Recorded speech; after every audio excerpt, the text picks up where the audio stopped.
here as fast as I could. What's going on? There's been some sort of breach in the underworld, and the worst of the worst are slipping through the cracks. Is it Frieza? Cell? Even worse, him. Who's that guy? Come on, really? He's the worst of the worst, Dad. One of the greatest evils in all of human history. Oh man, he sounds pretty strong. I want to fight him. Goku, we gotta kill this guy. What? Why? That one man is responsible for a genocide that wiped out millions of innocent people, all in the name of total world domination. That's why I wanted to fight Now is him. the time to brawl. He needs to be put down. Listen to Mr. Piccolo. He's pure evil.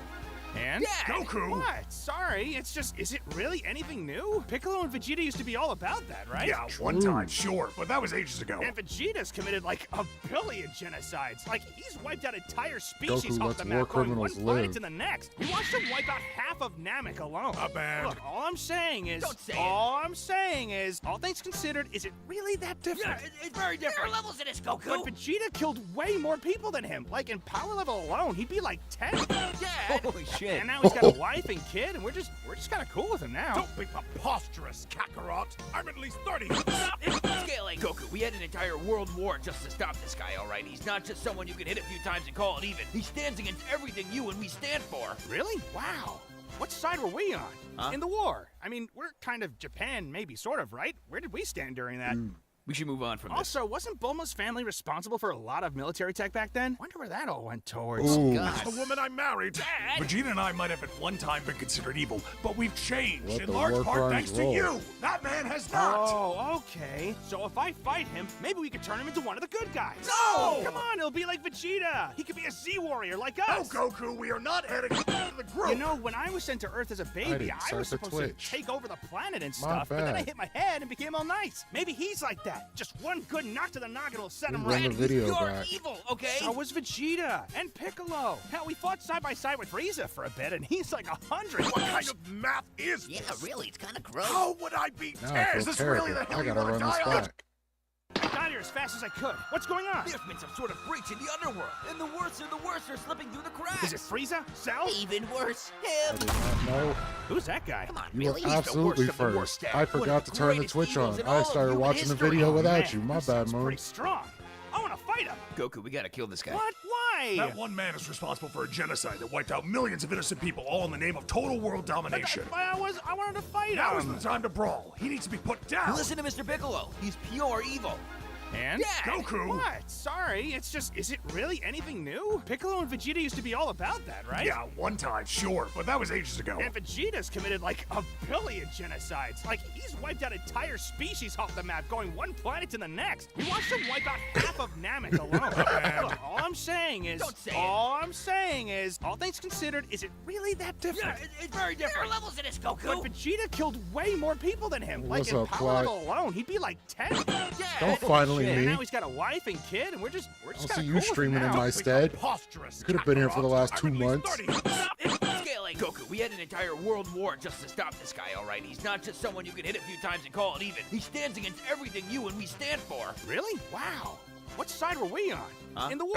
I mean, we're kind of Japan, maybe, sort of, right? Where did we stand during that?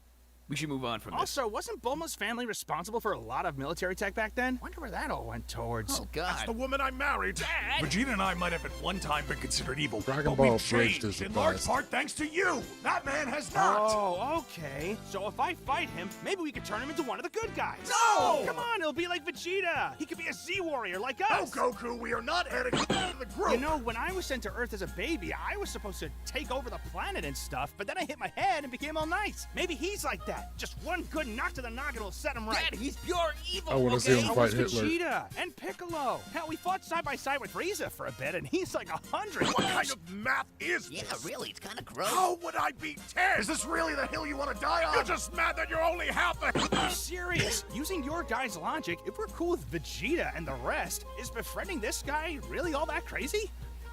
Piccolo, say something. Gohan, I have no fucking idea how to argue that. I think I hate you, Goku. got it Like, right. really, I don't like you anymore. Goku, we don't have time to argue about this. People's lives are at stake. We've got to stop them. Okay, you're right. No time for hypotheticals. Let's get him. Yes! Thank you, Goku. Then when that's over, No.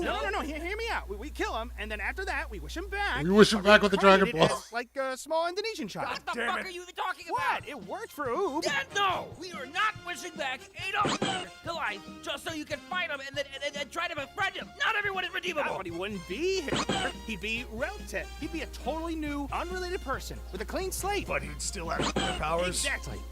But we can't.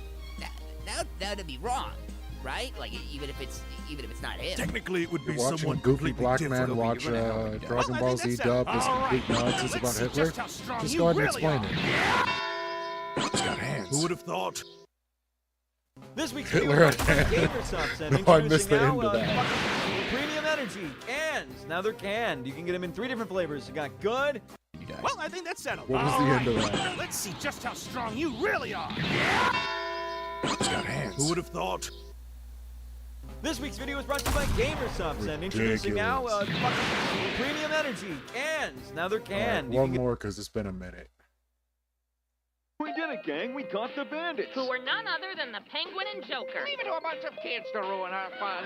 Like, hey, man, we had some help. Thanks again, team. We couldn't have done it without you. You too, Scooby. That was some quick thinking using the Batman Parade float to stop those troublemakers. You sure popped my bubble. Yeah, I mean, how hard is that to explain? It makes perfect sense. They really nailed it like this. But how did you figure it out? Well, when Fred and Daphne went to check out the old I mean, sawmill. damn, it's so lifelike. Seriously, look at that and look at me. It's 1-to-1. I mean, they got every detail. It looks exactly like me. Yeah, Batman, they did. Hey, look what I can do. Zephyr. Don't mind me. Go on. Glad you made As it, I dude. was saying, we went to the old sawmill, and that's when Shaggy... Dearty, I just thought that was me. What? You thought the balloon was you? Yeah. I mean, it looks just like me. Yeah, we see Yeah, it. man. I think I'm done. Well, with the episode? Oh, no, Thank with you for all- the bits, what? dude. Yeah, I'm done. I'm done being Batman. I quit. really? Yeah, I feel dead. I mean, I didn't realize it until now, but seeing that, that'll be me when I die. Cold, lifeless, helium seeping out of me. Yeah, a yeah. maiden China sticker under my foot. Just a Oh, float. what do any of you know about death? Can any of you conceptualize death? How old are you? Like teenagers, maybe? Can you rent a car? What? If you flew out of state tomorrow and you needed a car, could you rent one? I don't think Trick so. question, I own a jet. Trick question, I own 2 jets. Okay. Batman, are you good? No, I'm not, because this is the real Batman's world, Robin. crashing Not out. everyone can just eat a big sandwich like how Shaggy eats a sandwich. Why are you singling me People out? die! This is not how I thought our crossover episode would go. Yeah, I thought we'd go to the Batcave or solve a mystery or something. Oh, all right. You want me to put on a show for you? You want to go back to the Batcave and have some bat milk and cookies? Is that what you want? Bat milk? Is that just putting bat in front of milk, or is that like... Honestly, dude, it's 50-50. Oh, you want to solve a mystery? Is that what you do? Okay. How about the mystery of who killed my mom and dad? Solve that. Come on, gang. Split up for clues. Who killed Daddy, huh? Dude. Yeah, I think we Trick should... question. It was me. It was me. I might not have been the one who pulled the trigger, but look at me. Look at what I've become. I look ridiculous. Yeah, this Who one's wears rough a suit- compared to who the wears usual. A suit like this, and I'm hanging out Yes, with there were children? multiple Children who crossovers. can't rent cars? No, I'm not why they're dead, but I'm sure as hell what killed them. I'm sure as hell who killed their memory. I actually had it on Hey, man, VHS don't say back in the that. day. Think of all the good... I thought that was me. Dude. This crazy crossover is brought to you by Gamersubs, and the flavor of the week is good, because it's good. It says it. It's on the can. And you know what else is good? It's the podcast hosted by a couple of my friends over at Jinkies Junkies. These guys painstakingly go through every episode of Scooby-Doo and review it, like every single episode. I'm not kidding you. The misadventures. 1972. Oh, and they did a recent one. But yeah, this was the original. Let's go back.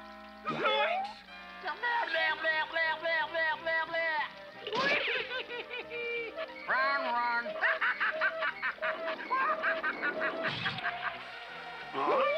Yikes! Like he's at this end too.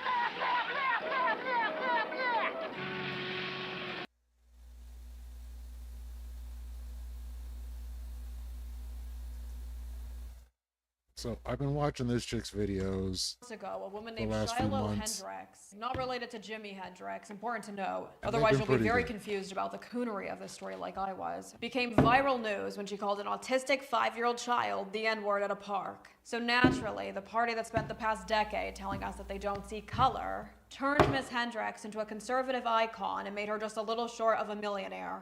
On her fundraising page, Shiloh said, I called that kid out for what it was. Amazing. And philosopher Nick Scooby-Doo used to be Fuentes crazy said, back this in the day. fundraiser They is had a a middle bunch of finger to crossovers. They even did Carmelo crossovers Anthony, with George the Floyd, Harlem O.J. Globetrotters. Simpson. White people have had enough. Don't even make Oh, sense. yes, O.J. Simpson. Call a child who was born in 2021 the N-word to get back at him for the 1995 verdict of O.J. Simpson. That'll show him. In fact, why don't we try the glove on his hand? Local Korean dumbass said. It's also totally a matter of free speech. Blacks don't get to have this invisible language policing power to use violence against anyone who is non-black for the usage of a word. Yeah, tell him. Tell the autistic 5-year-old that he doesn't get to hold some stupid double standard and to get over himself. Tell him fuck DEI while you're at it too. Tell him to grow up and debate you in the marketplace of ideas. Jubilee, let's go. One autistic black child versus 25 free speech absolutists, come on. The thing that I love about the N-word discourse is that it riles up the slurrer to believe that there's some underdog railing against a matrix which throttles them.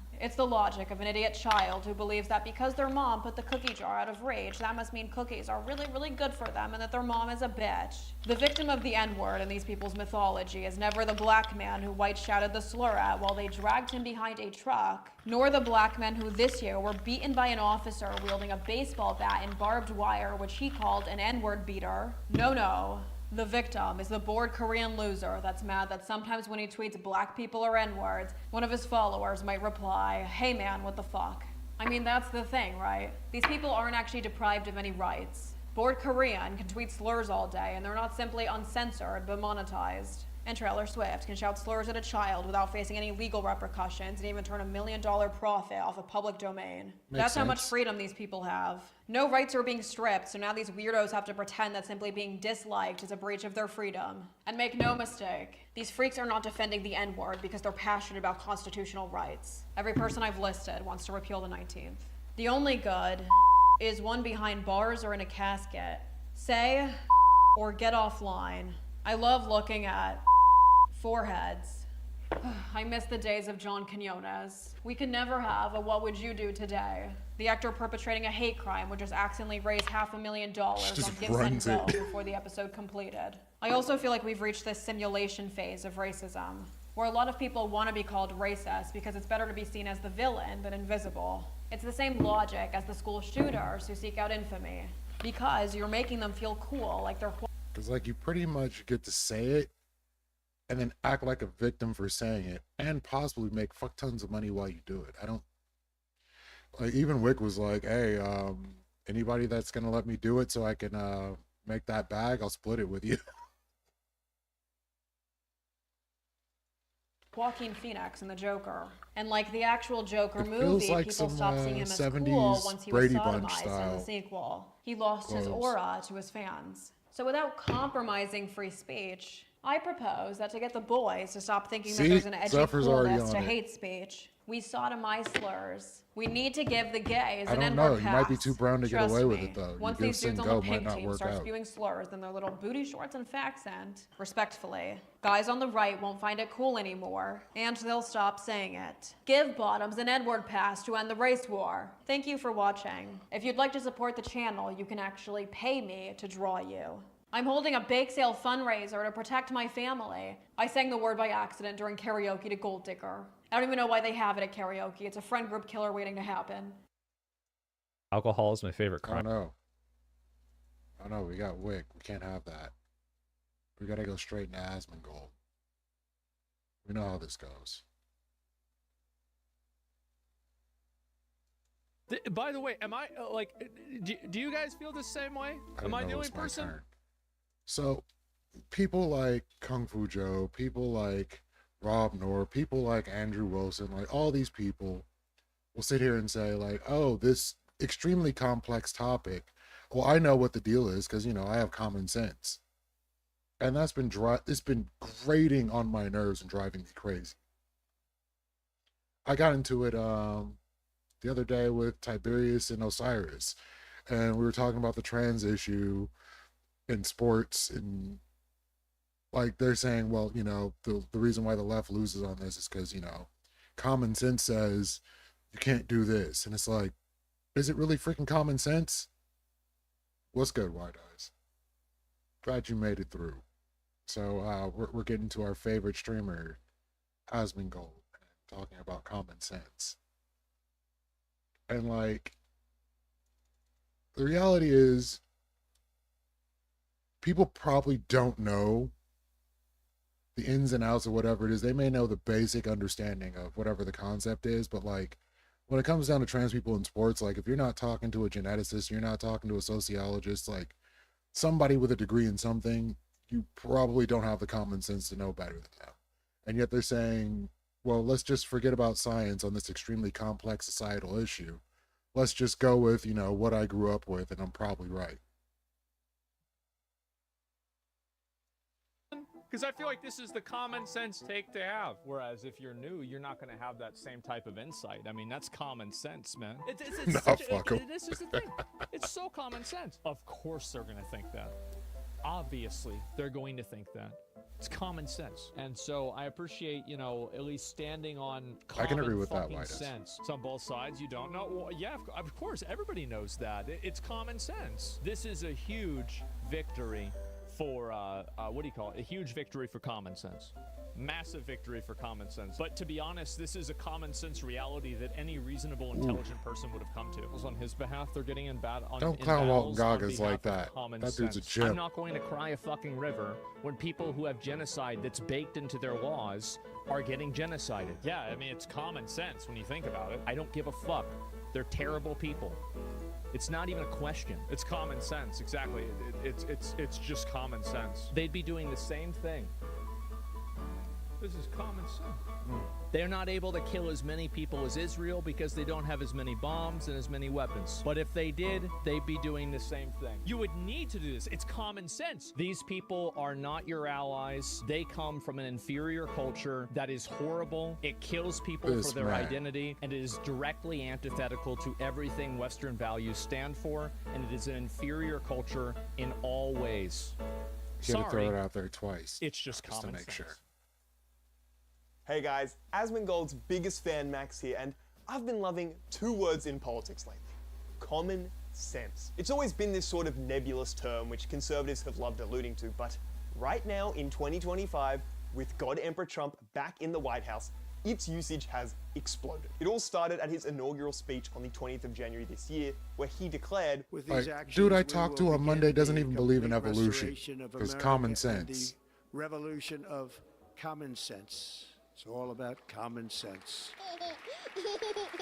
Well, okay, I'm not gonna lie. He believes that evolution is a faith-based what was step proposition. one gonna be in this common sense revolution? Well, 10 days later, when sorry to 67 hear people that. were killed in a mid-air collision between a passenger plane and military helicopter, Trump was ready to didn't know put his dad plan passed. into action. At a press conference addressing the incident with absolutely zero evidence to support him, Trump decided to blame the crash on DEI policies, as apparently there were pilots being hired who had severe intellectual and psychiatric.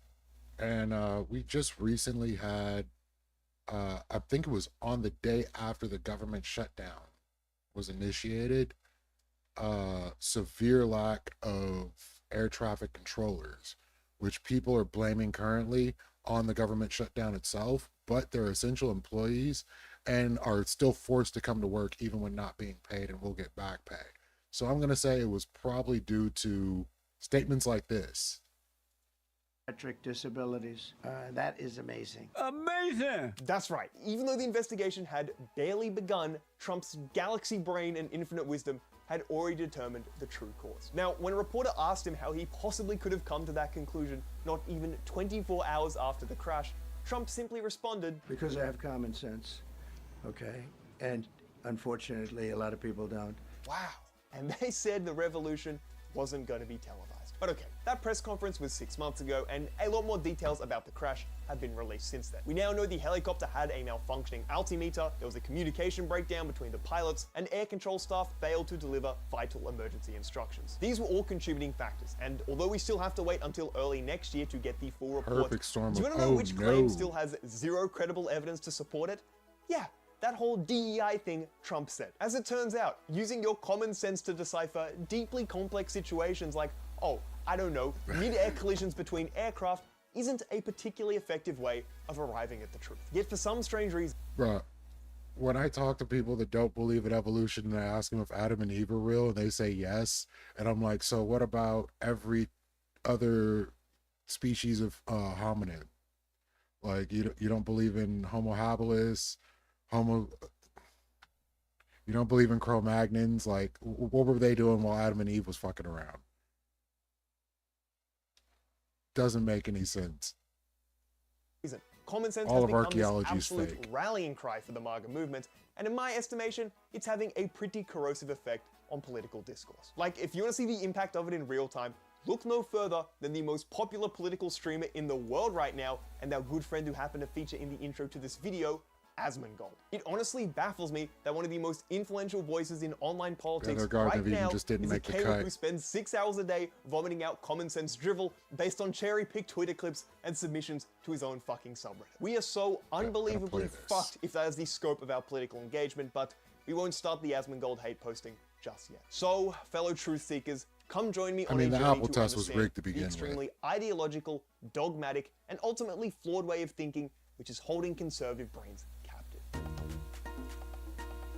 And also doing before we call-in, can so if dive into anybody any wants of to the fun call stuff, in and I think it's comment first on any important of that we this, understand what is more actually than meant by welcome. the term common sense. As I allude to in the intro, it's a pretty nebulous phrase which means different things to different people, and that can make The Kung Fu pinpointing an Joe exact stream in definition itself was a little treasure tricky. trove of But that being said, I jokes think that are still Duncan being Watts, made a today. social scientist who has written extensively on this topic, offers us a pretty good starting point. Roughly speaking, common sense is the loosely organized set of facts, observations, experiences, insights, of, and has he said pieces of anything perceived else? wisdom that each of us accumulates over a lifetime in the Nope, course nothing. of encountering, dealing with, and learning from everyday situations. Now, there's a lot to unpack there, but I think the most important place to start is the fact that common sense is very intuitive and practical by nature. For example, we'd say it's common sense to let everyone out of an elevator before you get in one, it's common sense to look both ways before you cross the road, and it's common sense to say please and thank you when somebody I mean, does common something. sense These are all should be things for the like average person common picks up in their situations, day-to-day like life as they things observe that you other do on a people in regular society basis, complying with not these norms. complex And once you get that scientific type of or practical wisdom, it just functional becomes issues. a Like, subconscious response in the future. You know, once you burn your hand on a hot stove,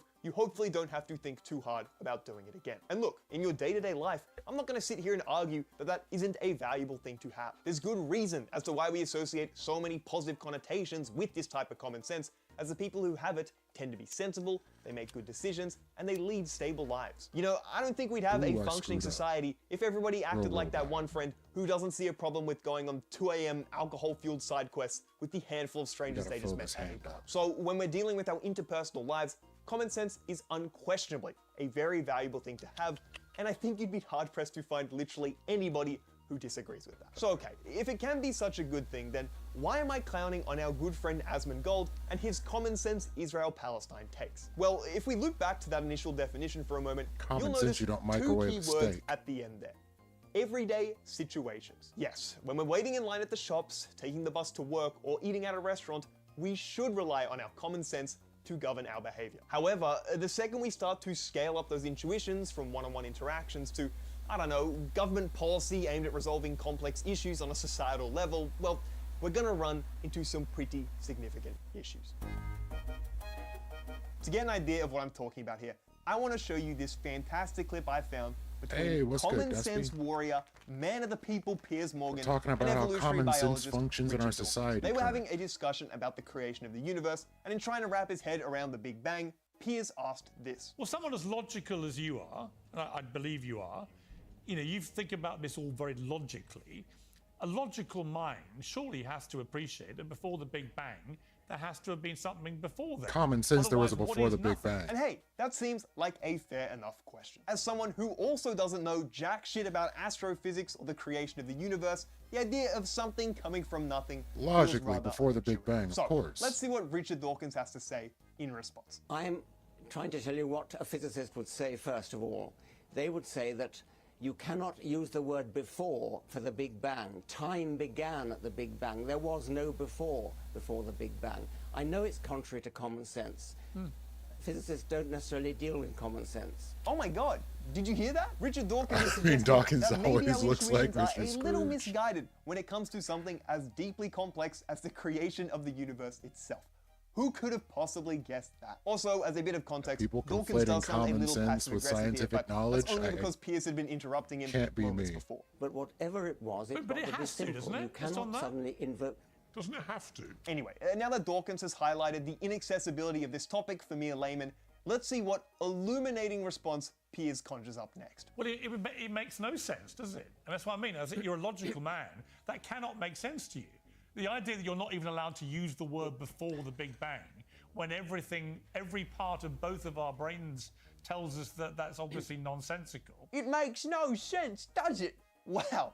Thank you, common sense champion Piers Morgan, for making his exact fucking point. Unsurprisingly, the realm of theoretical astrophysics doesn't lend itself to neat little common sense explanations, especially on debate shows where the host is actively seeking confrontation to maximize entertainment value. I think the most telling part about this conversation is the fact that Dawkins preempts it entirely with his initial response. This is a question for a physicist, not a biologist. He knows to stay in his own lane from the get-go, and you can see how visibly frustrated he gets as Piers continues to try and poke and prod for an easy explanation which simply doesn't exist. Now obviously, this is more of a scientific example rather than a political one, but I think the general premise still rings true. To put it simply, our intuitions are not to be trusted in the task of deciphering complexity. Now, you may argue that something like theoretical astrophysics is much more abstract than politics and has a higher bar to entry, but this could not be further from the truth. When we enter the realm of the social sciences with disciplines like economics, sociology, and politics, we are studying the way in which millions and millions of people interact with one another inside of these massive systems. That introduces a world of complexity which our little peanut brains and its primal intuitions can't even begin to comprehend without a lot of care and nuance. For example, let's take a topic like managing the consequences of climate change. At the heart of this issue is a balancing act between the need to protect and preserve our natural environment with the need to grow the economy. There's a clear tension between those two things, which are both very important when it comes to ensuring the prosperity of a nation, and some type of balance needs to be struck between them. So what does that look like in terms of policy? Do you try a carbon tax to make polluting more costly? We live in a world that currently has flat earthers that because they can't see the curve, and common sense says you should be able to see the curve, we live on a flat plane. I hope Nair isn't listening. I will get attacked immediately. We live in a world where at one point they said, hey, the sun revolves around the earth. Fight me, bro. And someone did, and they locked his ass up. Common sense doesn't work at that level. I'm sorry. What effect does that have on inflation for everyday consumers?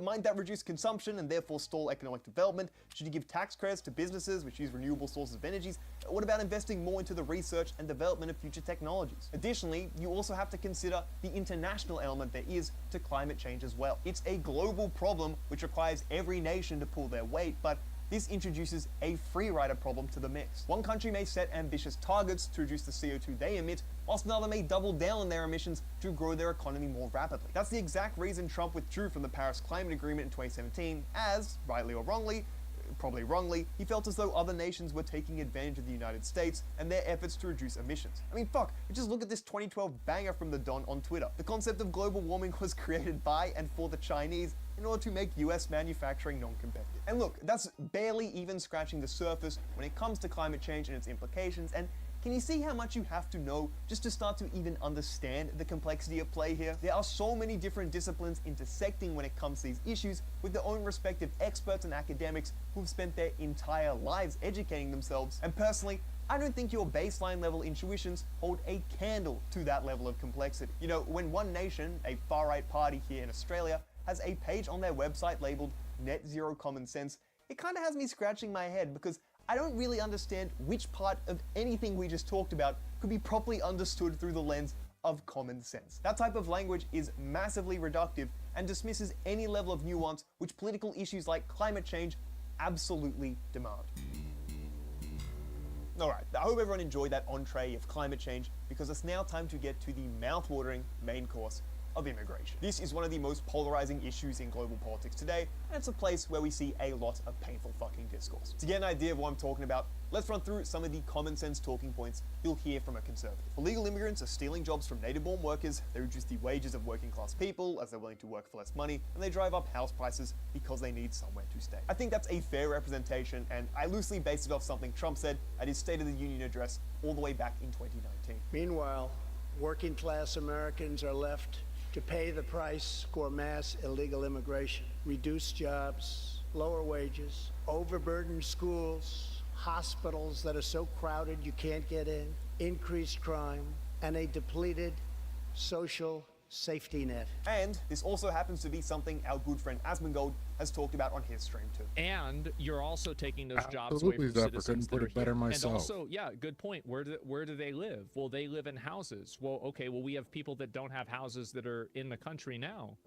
Well, what the fuck? Common sense is definitely a tactic to divert this is not even a question. And look, I think divert it's safe from to say nuanced that the vast majority conversation of conservatives and agree with act some as form of if this logic that we're seeing anything from that Trump requires and nuance Asmongold. There is is just a way limited too pool of difficult. resources, whether And jobs, any government normal welfare, or person just- housing, should and just illegal know better. immigrants / mass migration puts a strain on those resources, which negatively affects everybody in the country. On its surface, this feels like it could be a plausible common sense take, but unfortunately, these claims are either 1, outright incorrect, or 2, so misleading to a point which is downright deceitful. So, to get a better idea of the complexity which underpins And then they'll issues just like come out and say, immigration, "Oh, well, your let's side take is out a of deeper touch." look point by point. We'll start with You're the jobs delusional. argument first. Conservatives are 50% correct when they say immigrants are taking jobs from native-born workers, but they're ignoring the other half of that equation. Now, hopefully this isn't too much of a shock, but it actually turns out that migrants have to sustain their own existence in the exact same way that a native-born citizen does. That means buying. Hey, Zephyr, isn't this a conversation we had recently? How did common sense factor out in that one? Food for their families, paying rent to live somewhere, and purchasing a whole host of goods and services, which brings an additional level of consumption to the economy, which wouldn't otherwise exist. As a result, businesses have to start producing more stuff, which uses extra economic activity, and would you look at that, we're creating new job opportunities. This is something economists have known for a while, and this misconception even has a name: the lump of labor fallacy. It's wrong to think of an economy as a fixed pie in which there's a finite amount of work to be done and you're fighting with other people to get your share. No, they're much more fluid than that, and the amount of work to be done scales with the level of economic activity and production. For example, when women began entering the workforce in the 1960s, there was a big fear that they'd be taking jobs away from men. I mean, think about it. If you're about to have millions of people flood the labor force, surely that has to come at the expense of male employment, right? Well, no, actually. More people working meant more people earning money and consuming, which meant the economy began growing, which meant more jobs were being created. Just taking a look at the rates of employment for men and women aged between 25 and 54 over the last 60 years. Now sure, there has been a slight decrease in male employment over time from 92% to 86%, but as economist Paul Krugman notes, this is due to a decline in manufacturing and other industries which have been lost thanks to globalization. And this is the same thing we view when it comes to immigration, and it's proven by Only study common sense after here, study nothing but after common study. sense. I mean, hell, if you look at the US specifically, something about him immigrants putting a are shock collar on 80% his more dog likely to and start a business compared to their native counterparts, people in leading to our, higher levels of overall employment than there otherwise severe would be, penchant which is to be supported by animal some of rights the latest activists research too. would Now, if rather you it want to be go on into the him. gritty details, you could argue that Seems to immigration be the does reason displace for the workers in the immediate Amos short term, Piker but shock that's collar not the type of nuance people are wanting to work with when they're chanting immigrants are stealing our jobs. So yeah, this is the first common sense take, which doesn't hold up to scrutiny. Now, wages are a slightly more complicated story. If we're using the basic economic theory of supply and demand, then we'd expect to see wages to fall when there's an influx of new labor in the economy thanks to migration, but this isn't really reflected in the empirical evidence. If we take a look at this meta-analysis from 2024, which pulls together 42 different studies, they conclude that immigration's effect on Jeez, I didn't wages even see is the close clip. to It's zero worse than and I thought often it not was. statistically significant. This older meta-analysis from 2010 found something similar, with the wage and employment effects of an immigration shock being very small. Or here, a study from the Reserve Bank of Australia in 2019 found that we typically do not see large effects of immigration on wages, and the effects these studies do find are often positive. And again, one final meta-analysis from 2014 concluded that most estimates are small and, on average, essentially zero. Now, this is obviously a little reductive to the nuances here, as immigration and its effect on the economy is extremely context dependent. For example, that RBA study I mentioned earlier found that immigration He was already catching actually smoke helping over to that reduce dog to begin inequality with, and he's going to in go and Australia. abuse it Because too our while immigration he's at policy it. favors high-skilled labor, that Not a good increases look. the level of competition around high-skilled job openings, which was found to slightly reduce those wages whilst disproportionately increasing the wages of low-skilled workers. Therefore, in an Australian context, we actually found that immigration had a positive effect on the wages of working-class people. Now, to be clear, that seemed to be more of an isolated example from what I was able to read, so let's hone in on the general consensus here. At worst, immigration has a slightly deflationary effect on the wages of working-class people, but this is massively outweighed by the benefits it provides to the economy more generally. And hey, as someone who actually cares about the material conditions of the working class, that's an important caveat. In fact, I'd say that's a great political discussion to be had, as we should redistribute the economic gains of immigration such that everyone is better off in society, but do you really think that's the level of nuance you're going to get from a political commentator like Asmongold? My common sense says no. So yes, whilst immigration can cause a negligible decrease in the wages of working class people, though not always and can sometimes actually increase them, this downside is massively overblown by critics and fails to consider the enormous benefit which immigrants provide to the economy more generally. Now, thirdly and finally, I want to touch on the claim Asmongold made about housing, as no, immigrants are definitely not the issue here. This is probably the misconception which annoys me the most as an Australian, because we are experiencing the literal worst housing crisis in the world right now, and people love to use immigration as an easy scapegoat. I actually made a video on this topic earlier in the year, but the idea that migrants are to blame for housing unaffordability is a complete red herring which ignores the true structural issues at play. Here in Australia, current planning restrictions prevent medium and high density dwellings from being built, there's a criminal lack of public housing, we have awful tax incentives in place which make real estate a stupidly profitable investment, and there's a shortage of labor and supplies to actually build houses in the first place. These are the predominant issues at the heart of the housing crisis, not immigration. In fact, when 49 leading economists were asked to pick their preferred solution, only 6% of them said to restrain immigration, the third lowest response overall. Now, of course, more people coming into a country is going to increase the level of demand for housing, and nobody is denying that. However, to treat that as the foremost factor in housing unaffordability is delusional, as you could literally halt all immigration tomorrow, and guess what? We'd still have a housing crisis because of those other structural issues we mentioned earlier. Now, obviously, I'm talking about an Australian context here, but a lot of these points ring true for an American one as well. There is consensus amongst US economists that immigration is not one of the major factors driving house prices. And in fact, because so many migrants who move to the country are construction workers, they're probably having an outsized effect on the supply of housing rather than the demand. And, just like Australia, restrictive zoning laws and high construction costs have resulted in a housing shortage, and soaring mortgage rates have made things completely unaffordable. So when a Republican senator like Carrie Lake says it's just basic common sense, these people have to live somewhere and this is basic supply and demand, they are being deliberately obtuse to the actual issues at play here. I mean, come on. Look no further than the early stages of COVID back in 2020. Even when international travel was non-existent, property prices in most developed nations absolutely skyrocketed, despite the flow of migrants halting entirely. So, although immigration is certainly a demand-side factor when it comes to house prices and rent, it's often used as a red herring to distract you from the true structural causes which are actually to blame for housing unaffordability. So, would you look at that? When we break down the common sense arguments against immigration, they turn out to be either one, categorically incorrect, or two, intentionally misleading or massively overblown. Now, the funny thing is, after everything I just said, I wouldn't blame you for thinking I'm some globalist, pro-mass immigration, lefty loony, but that simply isn't the case. There's obviously going to be a level of immigration which is detrimental to both the person who wants to move to a country and the native citizens who are already there. And I don't want that. But that's not really my main point here. Just like that one really annoying math teacher you had in 7th grade who insisted that you showed you're working when you solve an equation, I'm concerned with the process people are using to arrive at their political convictions, or more accurately, the lack thereof. When your understanding of the world is merely a pastiche of Twitter hot takes and Reddit clips woven together with your deeply flawed intuitions, well, that's how you end up going off the deep end, ranting that Palestinians deserve to be genocide. And on that note, actually, the scariest thing about a political commentator like Asmongold is that he doesn't seem to care that this is his process of arriving at the truth. I mean, he's when someone in his chat directly challenged him care? over the fact that he doesn't seem to do any research to arrive at his political beliefs, this is how he responded. No, you think and feel a lot. I've never seen you actually do some research. Why would I need to do research? I already know it. Yeah, I just come to conclusions, and then they're right. Pretty much every single time. At first, I thought he was joking here and actually laughed because, based alert, who the fuck needs to do research when you're always right? But then he continues. Like, if it's such a bad idea to do that, then why do I keep coming out with positive outcomes? You really think that all these people coming from countries that have totally different laws and the ways that they treat women over there, you really think that there's not going to be an increase in bad behavior in that area? Especially when there's no vetting properly to make sure the ones that are acting in good faith or not? You don't need to have statistics for that. It's common sense. Like, I don't need to see 50 different studies to know if you put a wolf in a cage with 10 rabbits, there's not going to be 10 rabbits by the end of the day. I don't need to have like 50 fucking studies of this. I don't need to have a million levels of data and representation for it. It's common fucking a priori knowledge that every single reasonable person knows. Sorry.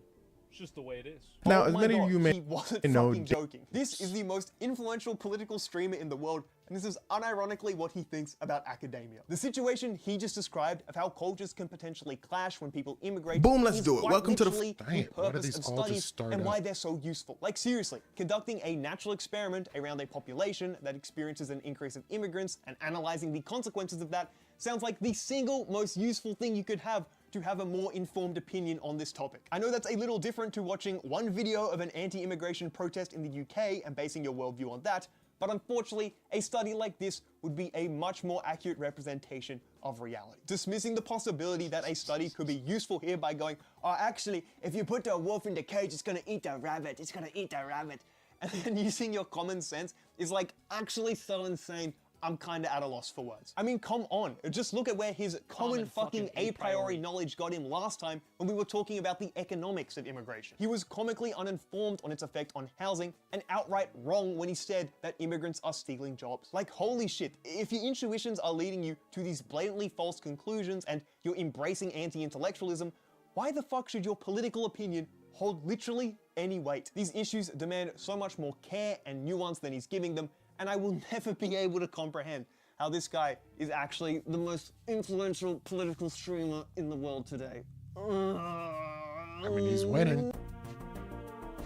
See what all that studying gets us, nerds. Out the way, there's one final point I'd like to discuss when it comes to common sense politics, and it's actually the one which inspired this video in the first place. It's all to do with context. And to understand what I'm getting at, just consider this for a moment. Back in 1988 in the United States, it's estimated that support for same-sex marriage was just 11%, which means the overwhelming majority of people did not want that right extended to homosexual couples. Yet, if you fast forward 37 years to 2025, things have completely flipped on their head, with support now sitting at 68% in the United States. We will ignore the fact that Republican support has declined from a peak of 55% in 2022 to 41% in 2025, because that's besides the point here. And I mean, hell, why stop at 1988? Back in 1779, Thomas Jefferson tried to reduce the maximum punishment for sodomy from death to just castration, but he was rejected by the Virginia legislature. Now, if people were literally willing to kill others for having gay sex, what does that say about the common sense take on homosexuality in the 80s? So Jefferson was trying to do that. Like, literally, Homie Today was saying that under Christian nationalism, we wouldn't get to anything close to Sharia law. Like, they were literally doing shit like that back then. It's like, well, can we just castrate him instead of kill him? Like, it's crazy work. 18th century. In fact, I can almost guarantee you that there was some Asmongold equivalent back then writing op-eds in the Boston Times about how sodomy is an unnatural perversion of the sexual act, and anyone with common sense would know that since the writings of Thomas Aquinas in the late 13th century. And there's also another example I want to look at. In the first chapter of Ha-Joon Chang's book, The 23 Things They Don't Tell You About Capitalism, he raises an interesting point about the evolving definition of the free market through time. He uses the example of the Cotton Factories Regulation Act of 1819 in Britain, where the government sought to ban the employment of young children under the age of 9 due to how dangerous the working some people conditions poop on government time. I talk about Christian nationalism. To us today, it this is what stirred it up is. a massive controversy at the time, as critics thought it undermined the very idea of a free market. Because we're 2 centuries removed from that situation, I think we'd all agree that the use of child labor is a moral abomination, but for someone living through the Industrial Revolution, well, if a child voluntarily enters the agreement and they want the money and are willing to do the work, who are you to tell them that they can't? Just like the treatment of queer people throughout history,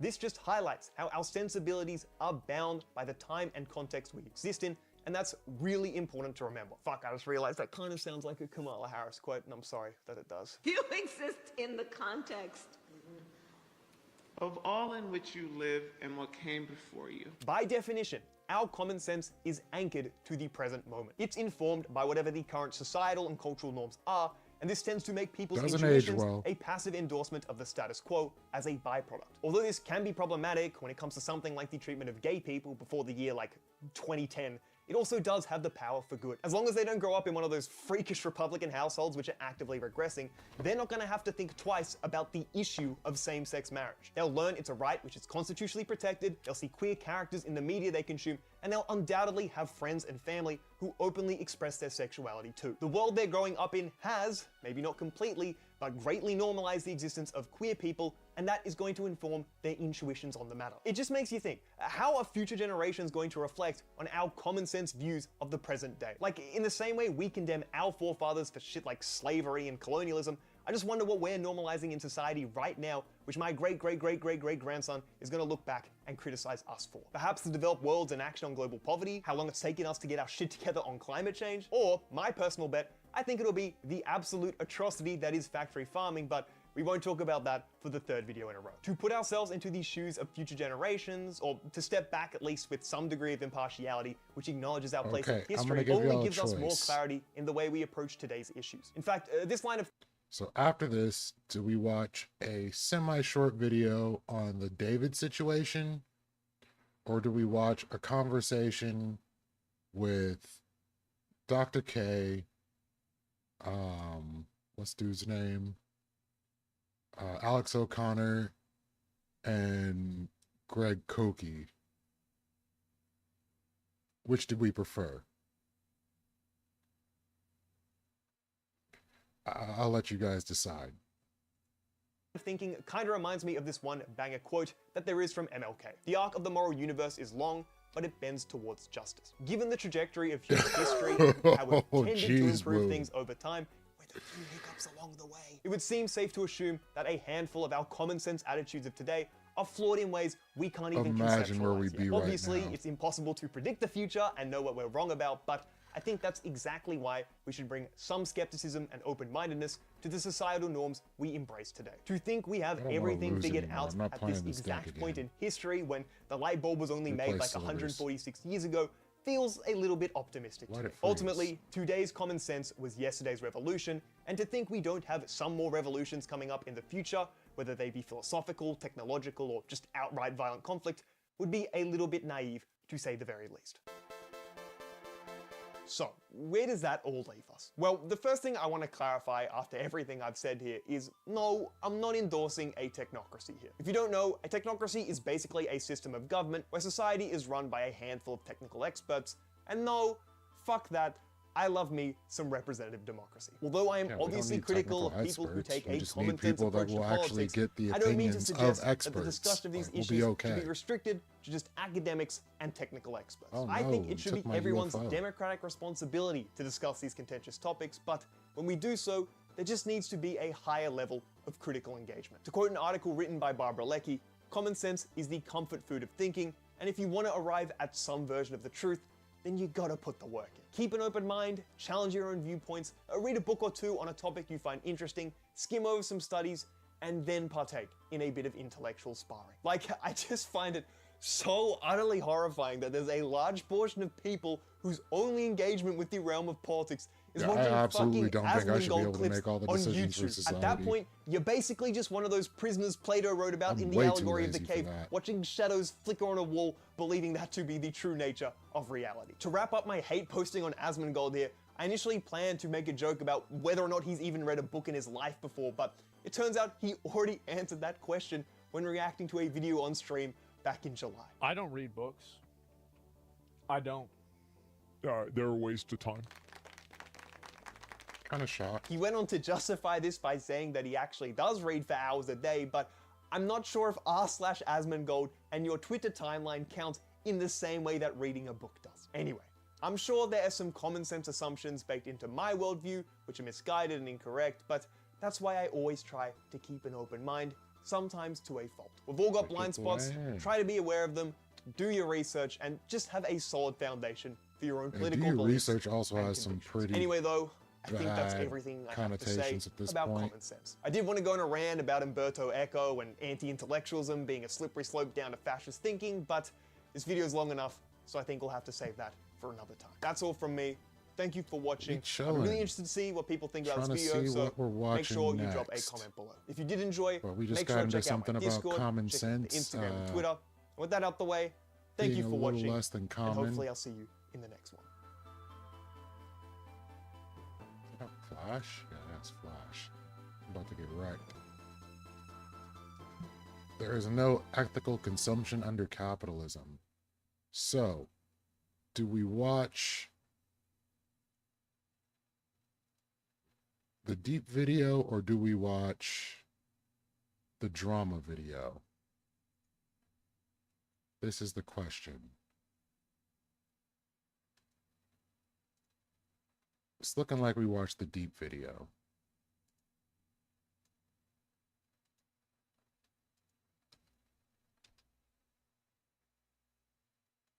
Why it provides a solution. And that's what people are doing in religious traditions. I hard disagree. For me, finding meaning and purpose is like a very practical thing. And that's what I want to talk about Otherwise, today. we get to watch We are Dr. joined by an K. atheist, Christian, and spiritual thinker to find an answer to the purpose crisis millions are facing today. One of the reasons that I'm a Christian is because it's Drama? You want the drama? Okay, you get the drama. Let me pull that up.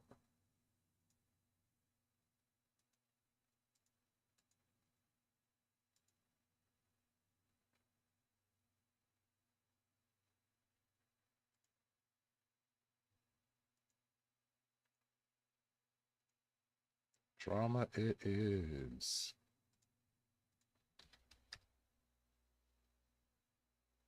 Now, as many of you may know, David has a problem. The body of a missing girl named Celeste Rivas Hernandez was found in his trunk. But the thing is, this story is so complex that it spanned many internet theories and speculations. So we're going to try to break things down and get to the root of this story. And we'll start with David himself. David started out as a Fortnite YouTuber. Especially now. He's making Fortnite videos, but the music he's putting behind his videos keep getting copyrighted. So he decides to start making his own music. People start enjoying the music he's putting behind his Fortnite videos, and he starts leaning into music a lot more. Now he then drops a few songs. People enjoy these songs, but then he drops a song named Romantic Homicide, and this takes the world by storm. People are making TikTok after TikTok. It is a massively popular song. From then he makes a lot more hits, and it's clear that David is talented. Okay, he goes on tour with SZA. He's absolutely making a name for himself. But the thing is, a lot of his songs revolve around death. Now, this isn't just a David thing. A few other artists make songs revolving around death, like Lana Del Rey. I can't think of anybody else, but, you know, a few other artists. David is really leaning into this, though. He's bringing coffins in his shows. He's talking about he got other personalities. Like, he's heavy leaning into the edgy vibes, and people are rocking with it. Okay, suddenly the police announced September 2025. These dates are important, so lock in when I say dates. September 2025, police announced they have found a body in David's trunk. People are instantly saying, no, Open not showcase. David. You know, David, popular singer online. He's young. He doesn't fit the vibes. A few weeks pass by, and police identify the body, and it's that of a young girl named Celeste Rivas Hernandez. I'm going to put her age on the screen, and you're going to realize why I said young girl. Now, once police identified who the person was, all hell breaks loose for David, because people online start pointing out a few facts that connect David to Celeste Rivas Hernandez.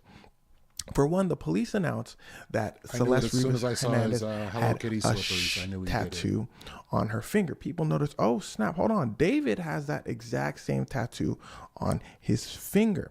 Now, multiple other singers have this tattoo, like Rihanna and like two more people I can't remember off the top of my head, but that's not important. The fact of the matter is, the fact that they had the same tattoo started people along the trail. It had a majority of people going from, oh, this is a coincidence that a body was found in his trunk, to, oh, there may be a connection. Okay.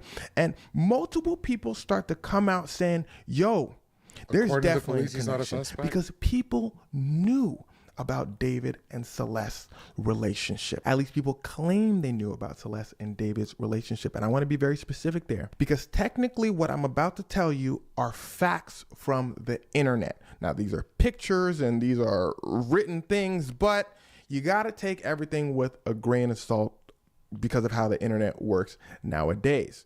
That being said, even though I say take things with a grain of salt, I mean like 1 grain of salt. There's some things that are just like, okay, David and Celeste, they most likely had a relationship. You'll see what I mean in a moment. Let's start with David's Discord server. The name Celeste pops up in David's Discord server multiple times. David at one point is saying, yo, is Celeste in here? Hello Kitty Celeste Crocs, pops up and says, yo, David, I don't have bark. a lot of faith. Someone at one point says, yo, David, drop the song about that missing girl, Celeste. Oof, incriminating. You see people saying, yo, is David dating someone? Someone saying, yo, yeah, David is dating somebody named Celeste. Multiple times. Her name just popping up multiple times. Going back to when somebody said, drop the song about the missing girl, Celeste, TMZ reported that they found an unreleased song where David is speaking about somebody named Celeste. Now let's get deeper. Let's get deeper into the evidence that they knew each other. Let's go back to this missing persons poster. I want you to notice that Celeste is from a place called Lake Elsinore, California. And a photo of David surfaces where he's in Lake Elsinore, California, interacting with someone. Now, being from Los Angeles myself, I'll tell you this. There are so many different cities in and around Los Angeles that I didn't even know Lake Elsinore existed. And I've lived in Los Angeles my entire life.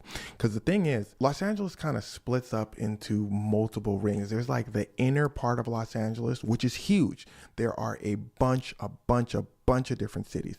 And then there's more like Los Angeles County, where there's a bunch more different LA cities. County is like huge. Beverly Hills, technically, Compton, the Valley area. And then you got a third ring where you're just outside of Los Angeles County, where there's like Oxnard, San Bernardino, this right here is Lake still Elsinore Los Angeles area. County. Now, this third region is really where you start getting different cities. This is where Friendship you get to a Valley's point where people don't visit these different cities, and those different cities don't come to Los Angeles extremely often. Now, I say this to point out the fact that David going to these third tertiary cities, and I would even consider Lake Elsinore like a fourth ring city, he had to be there for a specific reason. And according to the people in the photo with David, they say David was there to pay them off because they knew about his relationship with Celeste. And remember, Celeste's age. David probably didn't want that info getting out. Now, this student was a classmate of Celeste. How do I know that? Because a video pops up of Celeste's teacher saying, hey, Celeste was one of my students, and the person in the photograph with David was one of my students. He confirms that Celeste ran away multiple times.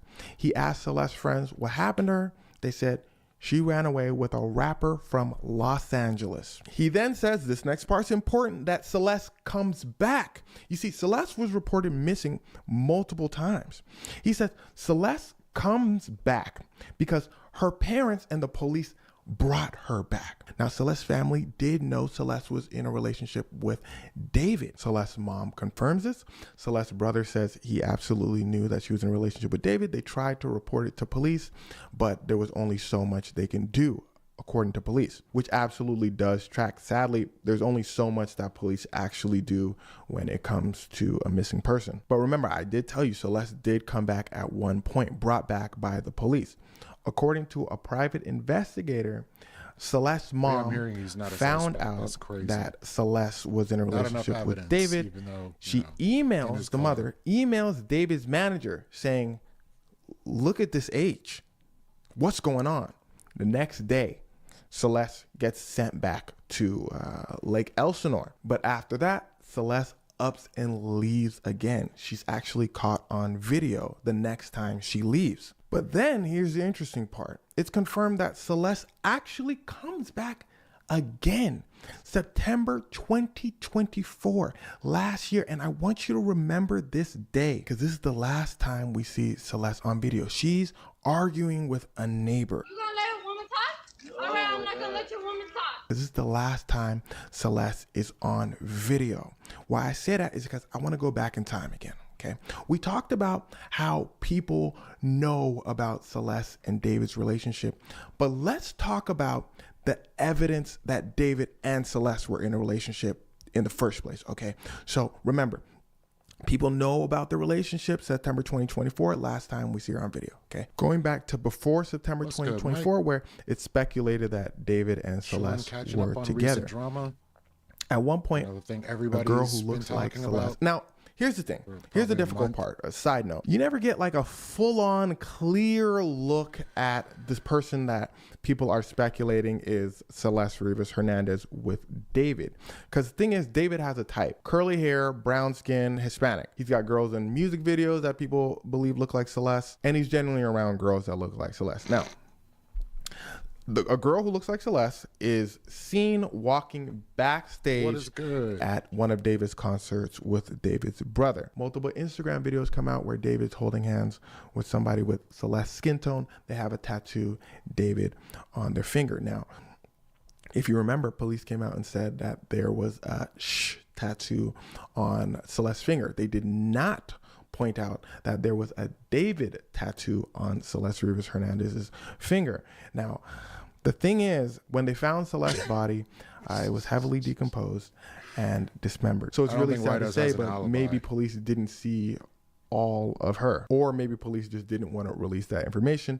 Regardless, there is a girl with a David tattoo popping up in multiple Instagram stories and Instagram posts of David's. People believe this to be Celeste Rivas Hernandez because of the timeline. Celeste Rivas Hernandez was seen to be really into Hello Kitty.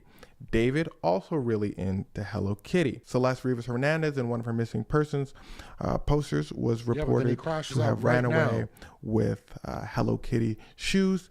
David is seen in video with a girl who has Hello Kitty shoes. But by far the biggest piece of evidence that they were together is a live stream video, a since deleted live stream video, where David is talking to a girl that resembles Celeste Rivas Hernandez, but it is not clear. Now, remember that video from September 2024 when Celeste Rivas Hernandez is confirmed to be arguing with her neighbors. The last video seen of her. The voice of the girl in that video and the voice of the girl in the live stream, they're very similar voices. Like, they're most likely the same person similar. You gonna let a woman talk? All right, I'm not gonna let your woman talk. Bye. It's been a good one. Bye. Bye, guys. But regardless, the girl in this video is telling David, yo, you probably should delete this live stream.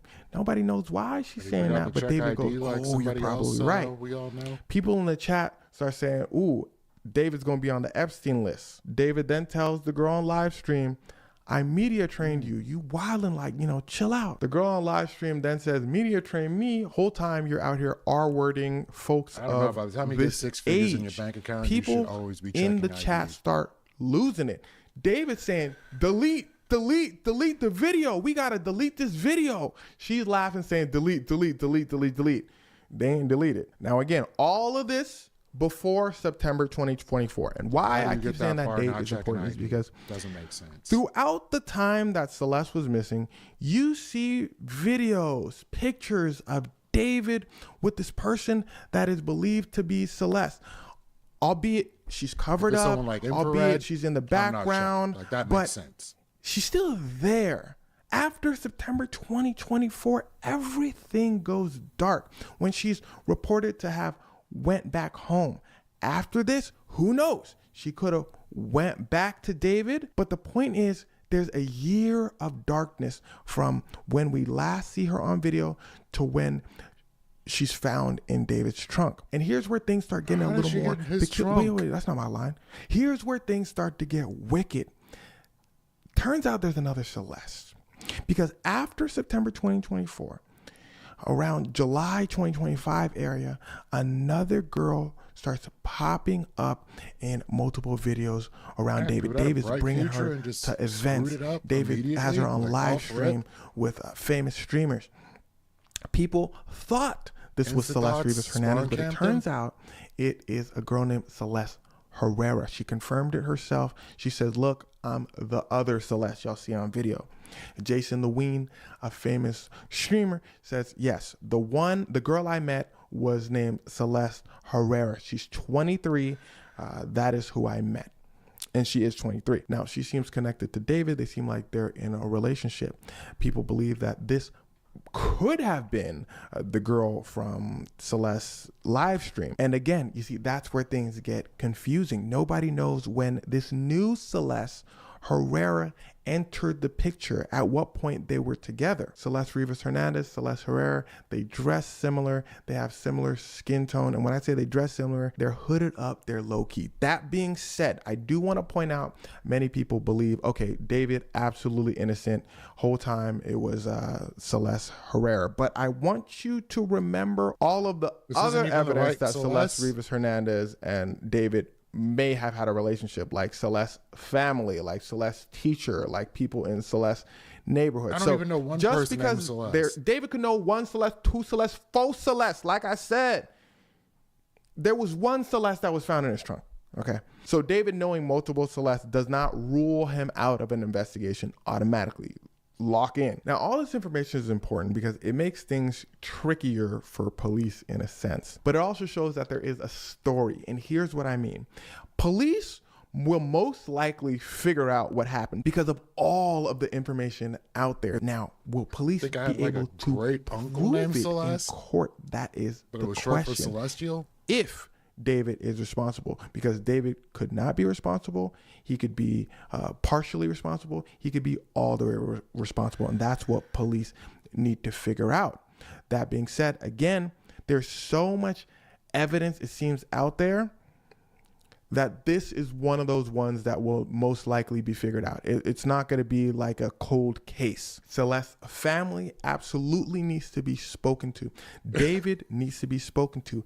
The Tesla needs to be uncovered because Teslas do not get robbed often. They are walking cameras, driving cameras. You know what I mean? They record everything. And even if the Tesla's not recording, that's also a clue. Where does Scooby-Doo in them? Because if the cameras for the Tesla stop recording at a certain period, that's when they know, okay, cool, bet. Someone who had access to this vehicle, someone who was able to control this vehicle, did not want the Tesla recording in this period. That's evidence. The Tesla was found close by David's manager's house, but it's clear that it's David's house. David was living in the house. The manager said it themselves. They were all over TikTok at one point saying, yo, man, you know, I'm just out in Texas. I got my family. I'm chilling. I got nothing to do with, you know, what's going on with David over there. A little unprofessional, to be honest, but that's what David's manager said. David hires a high-profile lawyer, a lawyer who represented Harvey Weinstein, amongst other high-profile celebrities. I bring that up to point out the fact that if police believe that David did commit this crime, they have a hurdle to leap over with David's current lawyer. They need to bring down the evidence because David's lawyer will be prepared. Now, all that being said, this story leaves for understandably a lot of speculation because there aren't too many confirmed facts. But more importantly, any story can be used by David's lawyer if he's arrested for this. David's lawyer could say, yeah, David absolutely did know Celeste. He didn't know her age. As soon as he found out, he sent her back home. Or David's lawyer could say, yeah, David knew Celeste. He found out her age, but he stayed with her. That wasn't cool. But September 2024, where, if you guys remember, all the videos stopped where, you know, David's with Celeste, that's when David stopped talking to her. David's lawyers can point out everything that I pointed out in the timeline. David's lawyers could say, look, all throughout 2024, you see these pictures of David with this mystery girl. That was Celeste. We can confirm that he was with her. September 2024, David has no idea what happened to her. All of a sudden, one day, she pops up in his trunk. He's being framed. I say that to not say that that's actually what happened, but to say that in court, if that's something David's lawyer says, if it gets to that point, then police would absolutely have to disprove that. So that's why police are taking so long with this investigation. They have to cover up all the bases, cover up all the stops. If it goes to court and not enough information is had, David's lawyer's story will win because reasonable doubt. Cool. Can you prove me wrong? Is what David's lawyer would say. If you can't, if you have no video evidence after September 2024, if nobody knows where she was, all that, then what? But I'm getting way too ahead of myself. Who knows the evidence that police will find? Now, let me be clear again, because I know how the internet be. This is not my standpoint on the David and Celeste situation. This is an example of an argument that a lawyer can make in court to try to get him out, because it's not guilty or innocent, it's guilty, not guilty. So as long as David's not guilty in the eyes of the law, then he's going home. Not guilty don't mean somebody didn't commit a crime, but that means they're going home. And again, that's why this investigation has got to be thorough. My opinion personally, and I think it's because of the nature of what I do and my science background, I can never confirm something unless I see 100% proof. Confirm something either way. I believe that he absolutely knew Celeste Rivas Hernandez. I just don't know what happened after September 2024. But once we get the evidence, that's when I could tell you 100% whether he did something, whether he didn't do something. And I'm okay with saying I don't know. But we will find out. And once we do, you know, a video coming out to you hot. That being said, we'll end this video off by saying rest in peace to Celeste Rivas Hernandez. Tragic story of a young girl taken way too soon. I hope her and her family find peace. All right, gonna set up for the next portion of the evening. Let me hop in the Discord.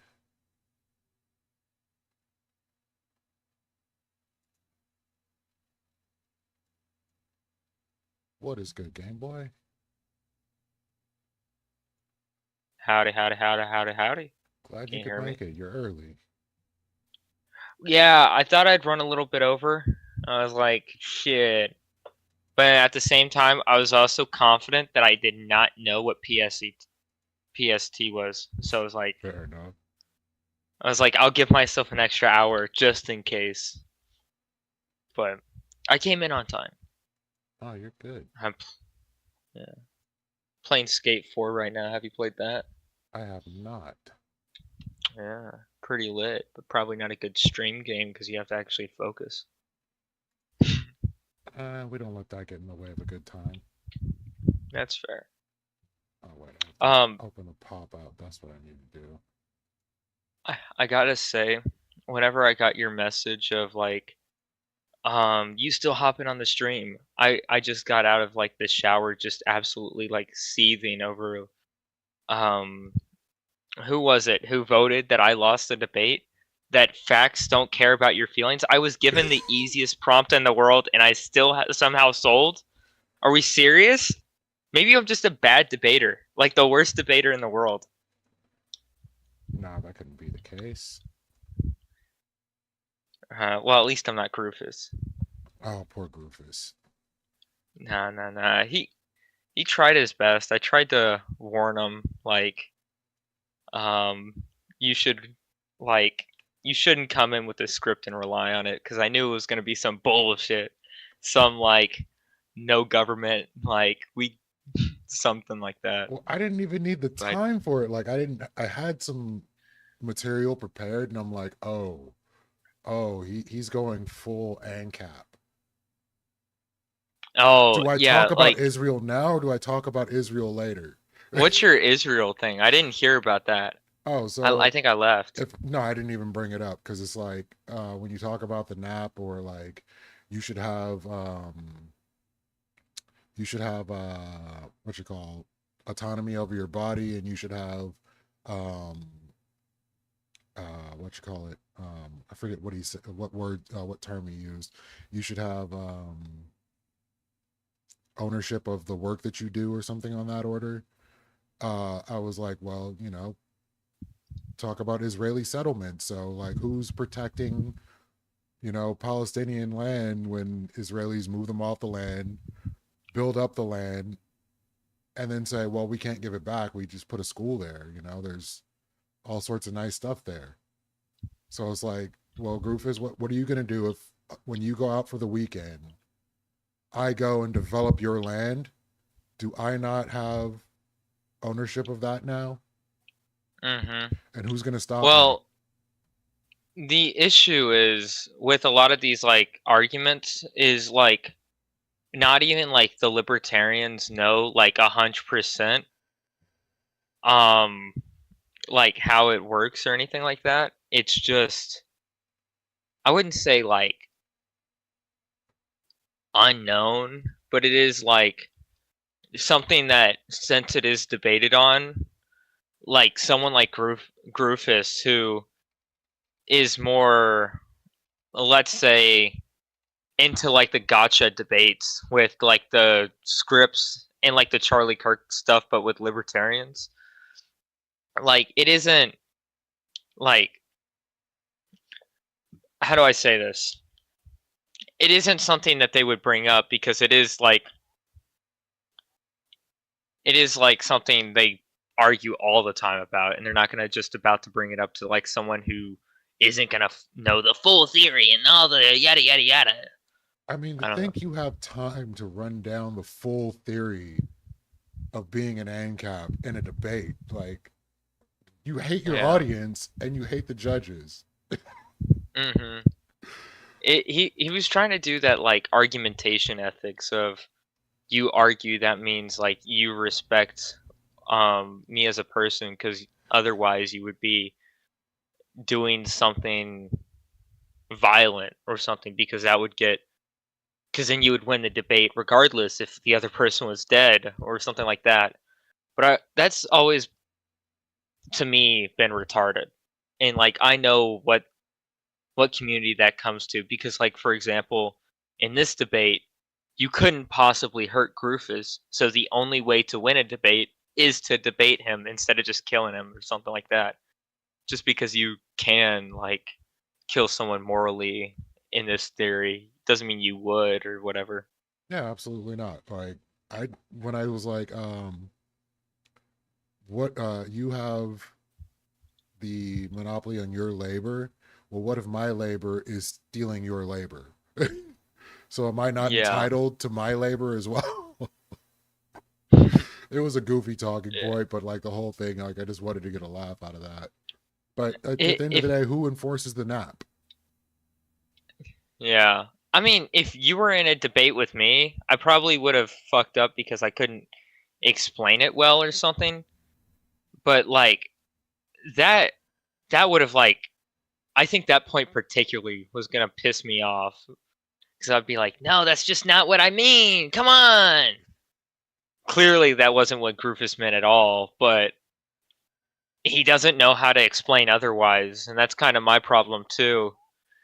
It's because like, he clearly knows like what he means and like the theory behind it, but then he doesn't know like communication skills with others. And this is not knocking him; he's a chill guy, but he hasn't stress tested the ideas yet in like an actual debate. So like, yeah, he's done the debates with people who are going against others who, like, it's the debates with someone who writes about it for a living against someone who hasn't encountered these ideas once before, and those are the debates, and those are what posted on like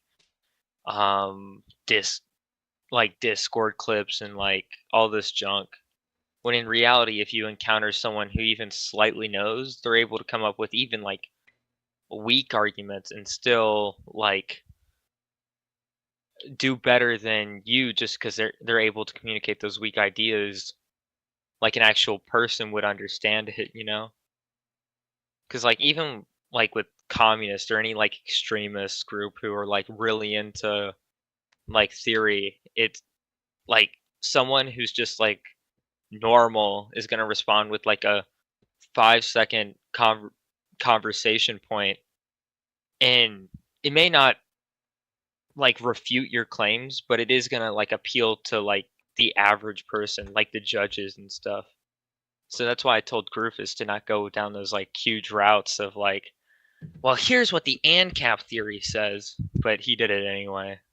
Yeah, I probably should have emphasized that point anyway. The ANCAP theory does not function in reality, unfortunately. Like, we wouldn't have had 400 years of slavery if the ANCAP theory functioned. Like, literally, black people would own large swaths of America if we were entitled to our labor. The thing is, ANCAP theory is not like a practical. I don't know how to say this. It's not like a practical system. Like they make arguments of like, well, it's existed here, here, and here, and here. And I mean, most cases, I'm willing to like concede, oh, that's fairly similar. But at the end of the day, it's never been tried. Well, what happens when 10% of the population refuses to agree to the NAP? Yeah, it's like their system is just find like this ethical system that they agree with like 100%, and then just find like these small little ways to have the government under that ethical system without having the government. Like it is like small business, not small business, but like basically like these businesses that are going to be non-aggressive, going against one another, and then like people will like slightly confront the theory, and then like these theorists will go, oh, the snake yada yada has once again attacked our theory without fully understanding it. Well, at the end of the day, it's just an ethical system you took into such an extreme that no one's going to be behind it. And he's saying that using aggression in this system is a logical contradiction. It's like, no, the system doesn't function. Like on paper, yeah, it may be a logical contradiction that someone is choosing to use aggression. This is just how reality works. I'm sorry. Two people can own one stick. My apologies. Hey, Jenny, good to see you. Nah. So did you happen to catch anything that happened on Monday? What happened Monday? So there's a dude I've been in contact with for a while named Kung Fu Joe. And I think I've heard that name before, but I don't know him. He's an ortho bro, I say white passing Christian nationalist. So like, what is he like? Actually, I'm not going to guess the ethnicity. That would be terrible. It's about to dig myself into a hole there. I mean, I look at him, I say Armenian. He says he's half Hawaiian. I take his word for it. That boy ain't Christian. Romanian. What? No, that boy ain't right. That's what it is. Kyle in the chat is saying that boy ain't Christian. I'm inclined to agree. Oh yeah, those ortho bros, and like especially like those trad Catholics, they ain't right. I don't know what to say. Anyone who's willing to debate Christianity, I often get like really worried about, because they're about to say the most like monstrous unchristian thing you've ever heard. Well, what so I banned him from the Discord a long time ago because the dude was rifling out Jewish conspiracy theories for like 3 days straight. Oh, fun. And I'm like, I don't want to deal with this anymore. And eventually he was we were talking about something, I don't remember exactly what it was, and I was saying, you know, white people are doing fine. He's like, white people are losing. It's our country. Don't you understand this? I'm like, are you even white? And then he went down this whole line of why, you know, white people are losing in this country. And I was like, well, you know, if you want to promote whiteness, you're going to have to get like whites only communities. You're going to have to make sure people only procreate. Well, I'm not trying to promote white people. I'm like, well, what are you trying to do? He's like, well, I'm trying to say it's not happening organically. And I'm like, then what's doing it if it's not happening organically? Oh, well, leftists don't want to talk about this. So, you know, you have to have me on stream if you want to talk about it. Right? That's a terrible idea. If whiteness is under attack, then, oh, let's put it on a community platform that's going to get you banned. Because it's always a weird thing how the people who say they're the most oppressed are also the people who want the most exposure and don't understand why they're not getting it.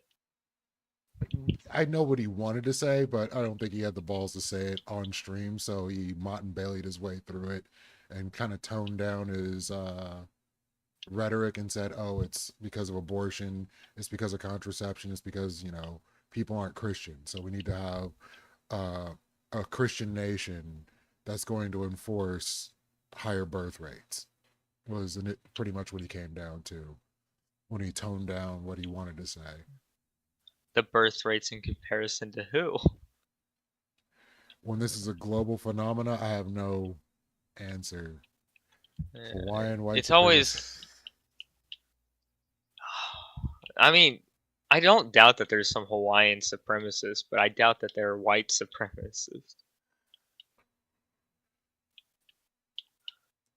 It was kind of funny because he's been pushing for for Christian nationalism. Sorry, I almost messed that up there.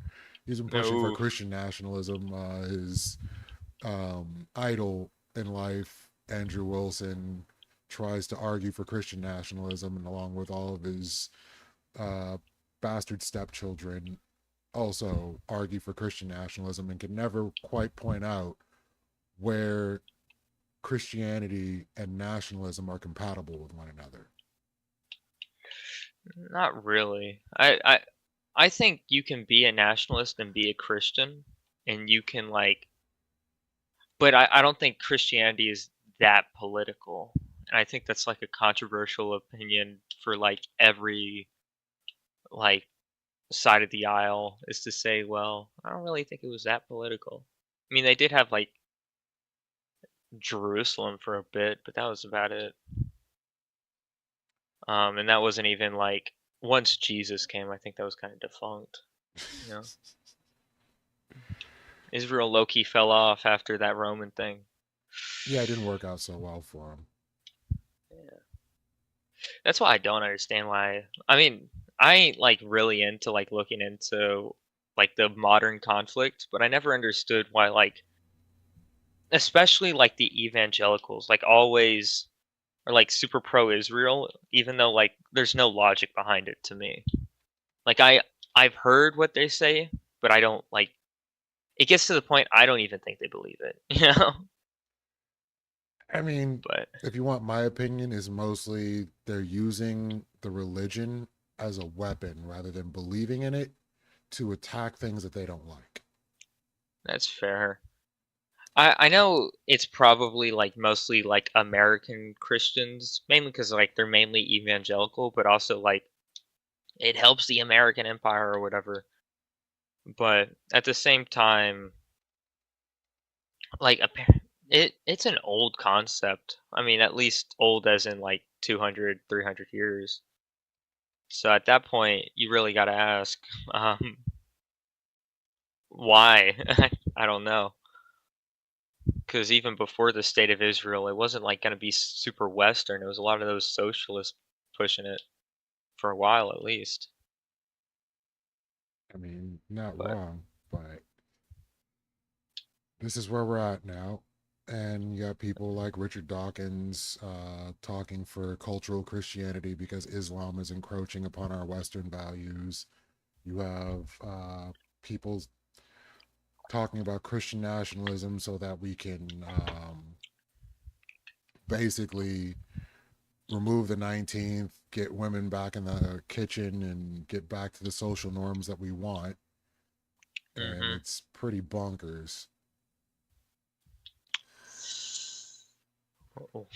Women low-key cringe.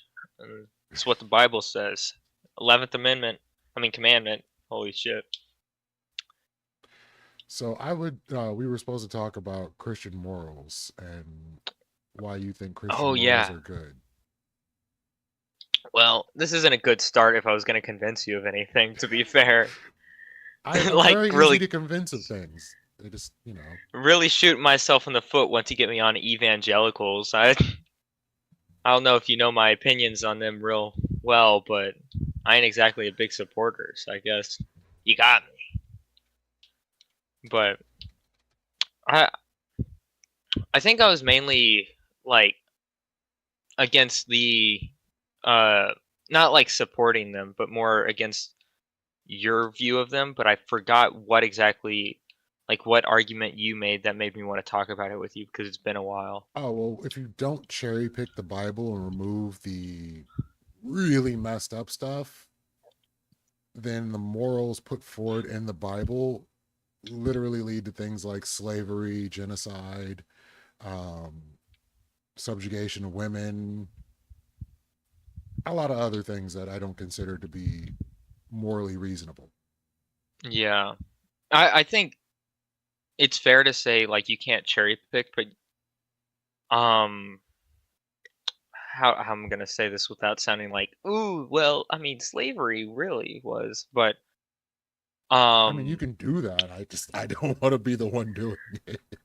Yeah, it wouldn't be a good look if I want a job in the future. Like, I'm changing careers. Oh, well, here's a slavery clip. But I think in the vast majority of cases, and there are exceptions, it isn't the supporting of slavery and murder whole right of it's okay to do this, but more, okay, we do this because of X, Y, and Z reason. And then it's up to you really to say, like, okay, well, is it reasonable to support like indentured servitude as a punishment for this crime? I'm trying to think of an example off the top of my head. That's why I'm kind of stuttering. But no, take your time. Like Sodom of Gomorrah, the whole thing was because it was a giant gang rape of angels, and then apparently that wasn't just. And I say apparently because you can like contest the validity of this even being possible, but the whole city was supposedly reflected in this act as it was just generally filled with unrighteous people, if that makes sense. People who reject even the most normal acts, and it got to a point with like situations like Noah's Ark, which I think is the most like people don't bring up Noah's Ark whenever they're talking about bad things in the Bible, but like flooding an entire planet seems pretty bad, but then you get to a point of like, okay, textually, if you're going to believe the Bible, that means not only were these bad people, but they had no saving. Like it wasn't even going to, like, he was willing to save Noah and his children, and I'm pretty sure, if I'm not mistaken, Noah's children raped him. I'm saying raped because I don't want you to get you banned, but you know, there was some funny stuff that happened amongst his children. They were pretty much the most savable out of society at that point. Yeah, so I think when we're talking about the Bible and X, Y, and Z, you see many cases of what we consider slavery in the Bible is more often compared to like indentured servitude or like prison labor without the prisons, you know, like, oh, you get punished for this crime and you have to do labor to pay off this crime, yada yada yada. Yeah, but under the biblical laws of slavery, that definitely wasn't the case. The words that were used for it were the same as were used for the Israelites in Egypt. Oh yeah, because not even indentured servitude.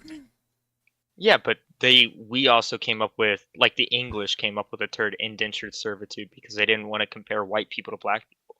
Yeah, like chattel slavery, I mean, is a byproduct of what the Hebrew Bible put forward for slavery and how to treat your slaves and how to get them, but how to punish them, what this to is do like if you're going to free them. Yeah, that's the issue with my whole thing is I was about to make the argument of, well, it was a lot worse under the Egyptians, and I was like, so whenever they adopted this punishment for crimes, and we eventually adopt that into slavery, it was actually a better system or whatever, but I thought that wouldn't be a good argument, but yeah, there's no good slavery. Some are worse than others, but none of them good. Yeah. And like at no point, and this is my issue with the Bible itself, when it comes down to this topic, we were gonna murder anyway, right? So, you know, if we were gonna do that, why didn't God just make laws for murdering people? And this is how you murder people. Same thing goes for, you know, I don't think coveting we were gonna things. have slaves anyway, which is like the weird part. Well, that's usually But the argument is like, oh, well, people were going to do that Yeah. anyway. So God wanted to, you know, give the most humane way of doing, like, which it really isn't the most humane way, but, you know, here we go. So if Yeah. God can say no to X things, why was God so impotent to not be able to say, no, you can't do this thing? And at no point throughout the entire Bible say, no, don't do this thing. Mhm.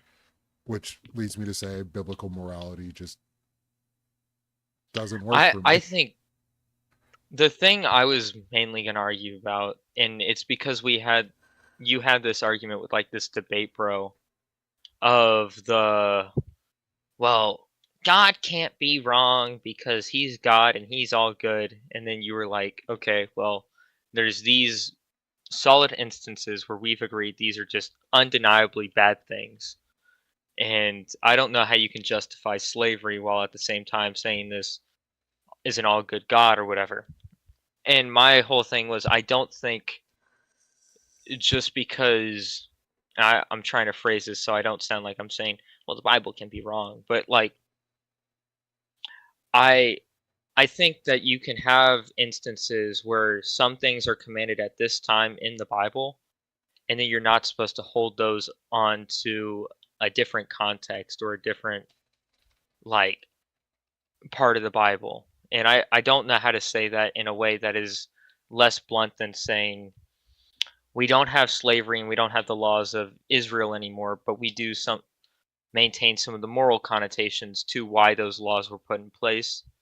And so whenever you have like slavery as a punishment, it's not condoning slavery as a practice in any other context outside of punishing. And so once you get to outside of the state of Israel, you no longer have a government that punishes its people. So we shouldn't promote the punishments for the sins that are still wrong to this day. Right. I just hope that's a clear, because I'm trying to collect my words on this one, because I don't want to misstep and like say, well, you know, slavery ain't that bad, because that's my biggest concern right now. You don't want to Dennis Prager your way through this. I get it. Yeah, that. Oh, you hit it on the nail with that one. I don't want to hit that one clip that's going to be brought up in Radish's stream of like, what were you saying? Here. So my 'Cause I know- argument for this usually is that God says he never changes, is the same yesterday and today and forever. And then Yeah, you but the get the people slaughter of aren't. the Amalekites.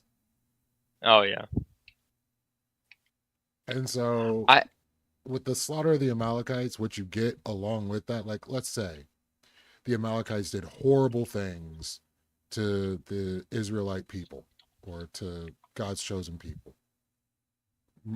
To take out the combatants makes sense, but to not take out the animals, the children, and the women that were non-combatants is where I get down to, ooh, this being is pretty evil.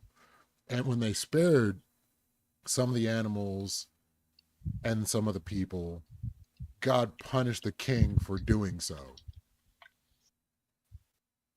Mm-hmm. This seems like Yeah. a morally wrong thing to do. Mm-hmm. I think that it is. Hold on. I think there is the kind of perspective of, and you can correct me if I'm wrong, but if the children were, and this is probably the propaganda I'm filled with, but if the children were to say, continue on to have children, and those grow up to be combatants, and oh look, their daddy just got killed by this one tribe of people with this one group of people, and the mothers were continuing to have kids with all these other groups of people, and they're telling stories about this one group of people killing everyone they knew, and like all the men, which were all the combatants in this tribe, because it wasn't like a nation, it was a specific tribe where all the men were combatants. I don't know how good of a look that would be for Israel when it comes on to later on in the story. And I wanted ChatGPT to check, but I do believe that this was said in the Bible, but I'm not going to be that guy to just spout off the mouth. I'm not going to pull a Casey Lee. I mean, if that were the case, you would just chat GPT your way through this. Holy hell, yeah. So, with that being the case, I would think you could leave the babies and just take care of the babies, because I'm sure there were some of those. And then I don't see where the animals had to, catch strays for this also. Well, because that's their food and like their long-term stability. Well, yeah, but if you wiped all of them out, they don't have any stability or food. Like, they're all dead. That's fair. but it is leaving remnants of this tribe. I mean, if they were to leave the animals, would you be like, yeah, well, it was reasonable, you know? Oh, Kyle, no, don't talk about what happened with David, because that's another one of where I say God is morally foul, because for him sleeping with another man's wife, he had his wives raped as a punishment for it. Not him, his wives. So that's another rough one. Yeah. Fuck, I was not prepared for this conversation. I'm not qualified enough. I was coming in for the rights debate and I got caught off guard. Fuck. Oh no, we can get back to the rights debate. Like I always No, happy to you're talk cooking about my the ass. Bible. Take advantage of this one. I'm not even mad about this one. That's totally justified. Because this is what made me an atheist. Like honestly, it was when I was a kid, I went to Christian school, and at the Christian school, you know, every Friday we had chapel, and then we had a youth pastor, and that youth pastor talked us into like going out and handing out tracts in the neighborhood and going door knocking and, you know, telling people about the goodness that is Jesus Christ. And every now and again, I would end up getting one of these screwed up questions thrown my way. And I'm a kid. Like, why are you throwing this at a kid? But whatever. Some people would just be cruel enough to just go ahead and be like, hey, you know, what about this in the Bible? And then I would go and read my Bible to try to find an answer for it. And I would never want to answer for the thing that they were telling me about. Yeah, I think the reason I'm probably a little bit the way I am is because I grew up in like a church that was like the total opposite of what you're describing, and just basically told me like Jesus just wants us to be nice and all this stuff. And so whenever you're like asked the same questions about like, okay, well, how should these serious issues be solved with the Bible? It's like the total opposite answer. Like no one has an opinion on it because they're fed pop songs and stuff. But I'm definitely a lot younger. You when it just got comes to this. Hillsong and that was it. Oh no, I mean like Mariah Carey knockoffs. Oof. Like really, I mean, like even the unreligious are like, well, this is pretty unheavenly. But yeah, I think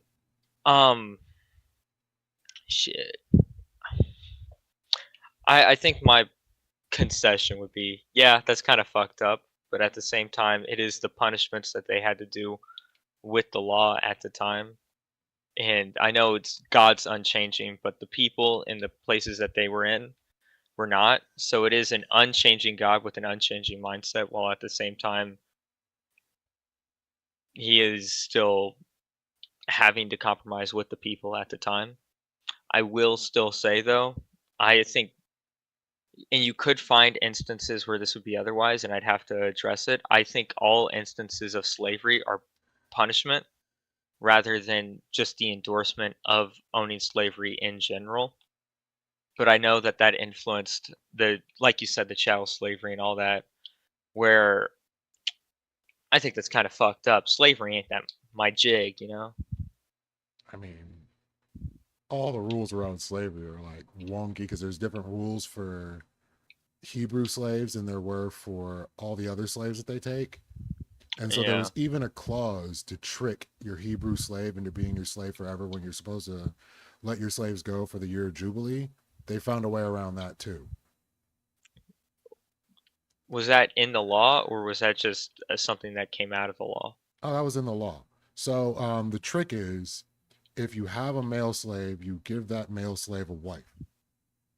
And should you have to release that male slave, if they want to stay with their wife and their children, they have to say, I love my master, and allow you to bore their ear with an awl, and then you get to keep them forever. And the female slave is never allowed to go. Ooh, tough shit. Never mind. I'm going to have to reread the Bible. What the fuck? Yeah, the Bible's great. Did not remember this part. Anyway, got fried in another debate. Shit. I wanted to talk about like facts don't care about your feelings, and you were like way too giddy about this, like researching. I was. Now you probably remember this from you probably remember this shit. Never mind. Yeah, this is just what I talk about on a regular basis. Yeah, I was genuinely curious. Who was the guy in the who was the judge, because I know you probably remember, but You're talking about Paul? he came in like, yeah, he came in Oh. halfway through, and then I got fucking dipped because I didn't explain how the other guy was wrong, even though he said I was right. I mean, Ridiculous. I'm gonna say I think Paul was drunk and not paying attention anyway, and just kind of fed off whatever the other judge said. So, But the other judge agreed with me. What the fuck? Gonna cry. Oh, and you got rocked by the chat on that one. So, what was your? I got argument? rocked. I don't recall exactly. My argument was, by definition, facts don't care about your feelings. Grow up. I was just waiting for him to respond so I could build off of that. Because I didn't know what I was arguing against. I was like, I fully trusted he had an argument that I just never heard of about how like facts do change whenever people like perceive them or whatever. But I just Schrodinger's didn't. facts. I was like, I swear to God, this is a possibility. I like read something like 5 minutes before the debate of like how like language determines what facts are, and our language is determined by like how other people think and stuff like that. I was like, shit, that could probably be something he brings up. Like I was just thinking of anything. I'm gonna say that's a And rug so pull. I wouldn't even accept that.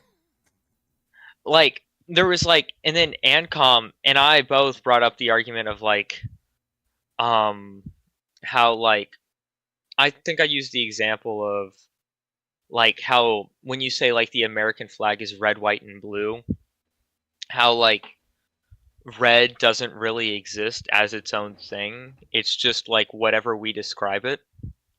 Because there's like 900 different shades of red, but we all agree that they're all red or whatever. And so that can be determined by how we feel or whatever. But I even like was like thinking about like in my like opening, because I didn't write a script or anything, like how I can address this and that. But no, I genuinely just said like facts are like whatever corresponds with reality. Like, and dude, feelings are our emotions. And like feelings aren't even like thinking stuff. They're like just literally your emotions. And that was like just definitions I got off of like Wikipedia. And I thought that was like good enough when waiting for his little response, you know?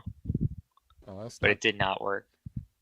I mean, you were on the raw end of that either way, because trying to debate facts over feelings, the best you could say is how people feel about the facts changes the way the facts are interpreted, but it still doesn't change the facts. Yeah, that was my argument. It was basically like, no, that's not how facts work, yada yada, because facts are still independent of what we see. Just because we, like, I came up with like, I wrote something down of like, what's like, and I basically, I think this may be ChatGPT or like something I read last minute again, but it was like, something like metaphysical facts versus empirical facts or whatever. It's like what facts are independent of how we observe them are different from like what actually exists. And then like Lonzo was just talking about what Ben Shapiro meant. And like that kind of fried me because I didn't believe that. Like I didn't realize that that could be an option, you know? Because I wasn't gonna defend Ben Shapiro like on a Radish stream. That would be like suicide, you know? I'd lose that. So the best I could say is to play around on the muddy ground of objective versus subjective facts.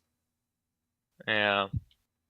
And if But the facts are subjective, then our feelings do affect them. But if they're objective facts, they can't, because they're absent of a mind or any feelings to rationalize with them. So yeah, I would but try I don't to even obscure one side or the other. Depending on which side of the debate I was on, I'd be arguing for objectivity or subjectivity. But I don't know a single like subjective fact. Like I could name one. You can't name any subjective facts? Like maybe like how I feel during this one thing, but like off the top of my head I couldn't think of one. Yeah, like whether or not something was a good movie. Top Oh 10 yeah, but lists. but that's an opinion, right? Right. So I wouldn't consider that a fact. Like, you could say how I feel about a movie is it was good, and that would be a fact. But then at the same time, I think in my opening prompt I said the only facts that are determined by your emotions are how you feel about your, like, how you feel. But at the same time, if I were to say, like, for example, like, I don't like that you like this movie, that doesn't mean that you didn't like that movie any less. Unless I said it out loud and made you feel shame for it, then you would probably that'd probably change how you felt about it. But that still, like, me feeling a certain way doesn't change how you feel about that thing. Yeah, but Right? that's what I'm saying. You're already arguing from the weaker end of the spectrum. So drilling down on the idea that there's objectively a best restaurant in town. This comes down to subjective opinion of what it's going to be. The consensus is going to outlay what the actual fact is of what the best restaurant is in town, or what the best flavor of this is, or what the best movie is. So you'd have to kind of drill into that area, and you basically have to do some flim-flamming and some twisting to get this to be a winner. It's really an impossible prompt. That's why I took it. And the funny part is, like, we were given like 3 prompts. I think everyone did. I'm not sure, of like things we could debate with each other. And I obviously put that as like my first prompt. And then like Radish told me, y'all had yours in the same order. I was like, what? What is he cooking up that he knows I'm not going to be prepared for, or something like that? And so I was like, and I was pissed that I didn't do any research. It's like, oh, he's got something big cooked up. Well, that's the thing about Radish's prompts. Like, usually the other end is indefensible. Like in the case of this person who had to debate against me on us being born with rights. Like, that's practically indefensible. Yeah. It's not just, like, it's probably something you could defend, but at the same time, it's not something you could defend, like, in that amount of time. Because, like, if you're coming from his perspective, the last thing you want is 30 minutes trying to explain this theory that you spent, like, hours and hours researching to get to that point where you believe it. Like, people don't just come away with that without, like, having some, like, really long and extensive reason. Just like we can't have a capitalist versus communist debate in like 5 seconds. I mean, not literally, but still, it's not fair to the other person who's going to have to defend the harder prompt. Yeah. Like, say Lonzo did have like this complex reason why facts care about your feelings. I could still walk away with the but facts are facts and like still be fine. That's why no one argues with Ben Shapiro when he's got that one-liner. But yeah, it's definitely rough. Yeah, I can't see defending that without being extremely greasy all the way. Yeah. I don't know. I would be interested, probably, seeing someone like who's actually Republican debating Lonzo on that issue. I just think whenever, like, I got this weird reputation in Radish's server that I'm like this ultra nationalist right winger who's like a crazy troll. I hear Maida saying the same thing too, but I'm like not that radical. And so whenever Radish gives me like these prompts and I take them, it's only because I know the other partner, like the other debater, thinks I'm like more radical than I am. So it really is always a fairly easy debate till I lose. Like, oh, it's always Ancom. I swear to God. What did Ancom do? It's always Ancom. He always makes me lose because he'll get like one good point and like I totally forget to like actually argue with him. And like that one point is like left unargued because I'm like too occupied with like Gorp or something. I mean, how do you not attack Gorp? It's like he's got a very unlikable face. I was asking him the entire night why he had to destroy Alderaan. That was a good line, and I don't think anyone got it. The Empire is technically evil. Technically.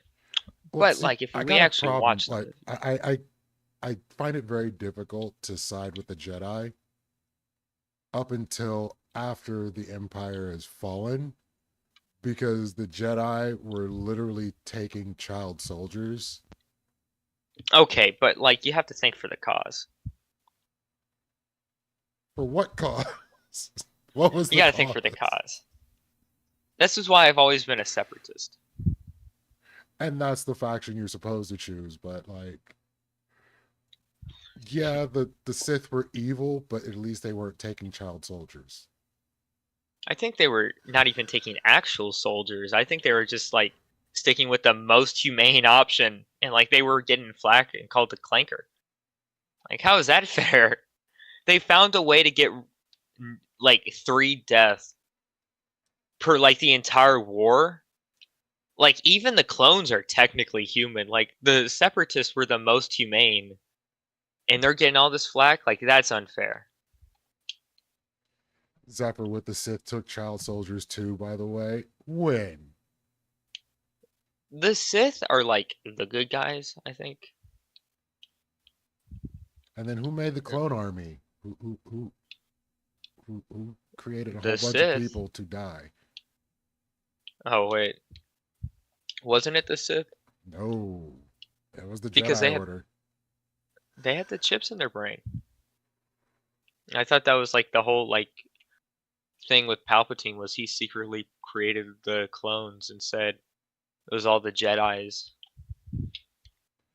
I'm not gonna Am I say the Emperor didn't trick them into doing it and agreeing with it, but they still did it. That's fair. I do think clones v droids are like the most humane way to do it, though, because at least it's not like actual people. I'm more anti-clone than I will ever be Clones aren't anti. actual people. I am more anti-clone than I will ever be anti-clanker. All right. Ooh, that's a hot take. I'm Sith willing never to followed debate the that rule on two. Radish. The Sith never follow the rule of 2. I'm willing to debate on Radish's stream why I'm more anti-clone than I'll ever be anti-clanker. This will be my next debate, and I'm willing to fight anyone on this. 1v1. I think Moon wants to fight you right now on it. No, you gotta wait. You gotta wait. Actually, I need to read chat. I'm like doing like poor skateboard moves. Hold on. Because I know I've said like I like justified slavery like just a minute ago. Like, hold on. But if they were clones, For real. How grand design. Hold on. yeah, I'm gonna say that the Jedi were groomers. Like literally, on paper, they were groomers, and I can't fault the Sith for wanting to wipe out anyone that sided with the groomers. Gorp will enslave Game Boy? What? What? What? I did not do anything. Chat. This isn't even Gorp's stream. What? We don't have to lie to ourselves. We don't like that guy.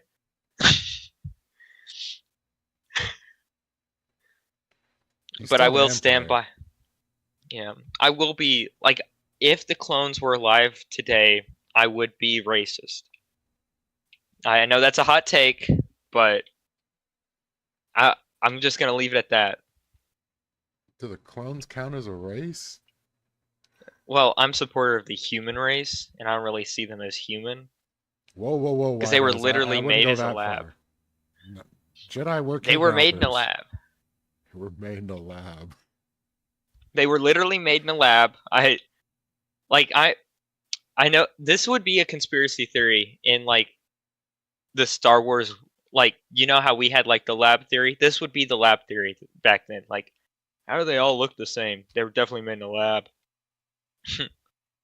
It was China making the clones in a lab. Swear. I got a buddy. Zephyr, that doesn't make it better.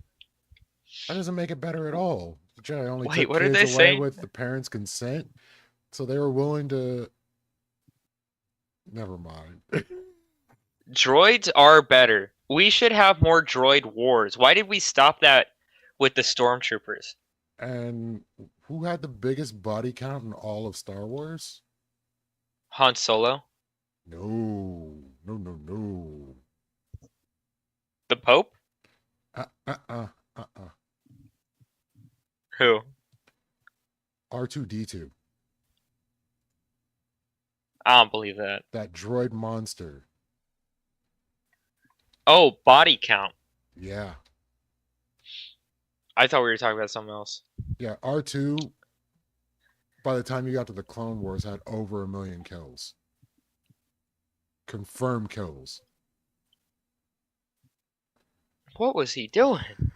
Murdering, like droids do.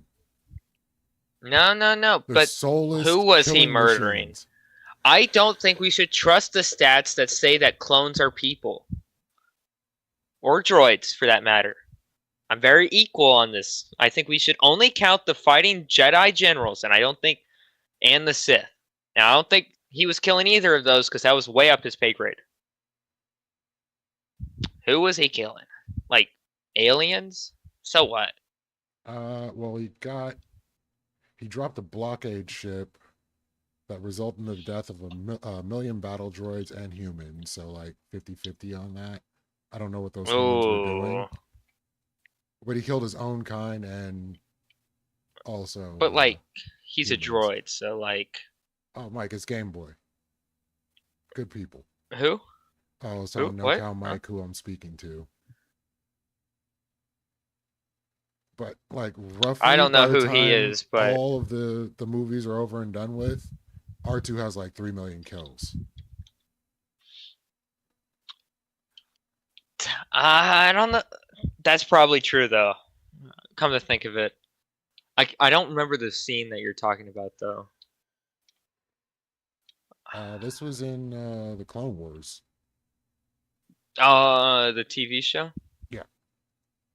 Yeah, I probably don't remember. But, like, I do think it's more ethical if we were to have a war to exclusively have two sides of, like, maybe people, not really. Like, I think that's better than, like, actual people. Or even aliens, for that matter. I mean, I'm not an alien supporter. But I think it's more ethical. Because, like, if one clone dies, what? You can just remake them? Fair enough. Do you think the ADL would, like, get me in Star Wars? Oh, yeah, absolutely. Like, cooked. But anyway, I think my point still stands. There's only Whoever one will debate me. person that actually outkills R2. Obi-Wan? Anakin? General Hux. Anakin. Armitage Hux has like 155 billion people dead. Oh, yeah. Oh, because Death Star, yeah. Right? Same dude? Yep. But he wasn't really the one who pulled the trigger, if we think about it. I'm a Death Star denialist. Oof. I don't know. They definitely right coded this dude though. I don't even think I want to know what that means.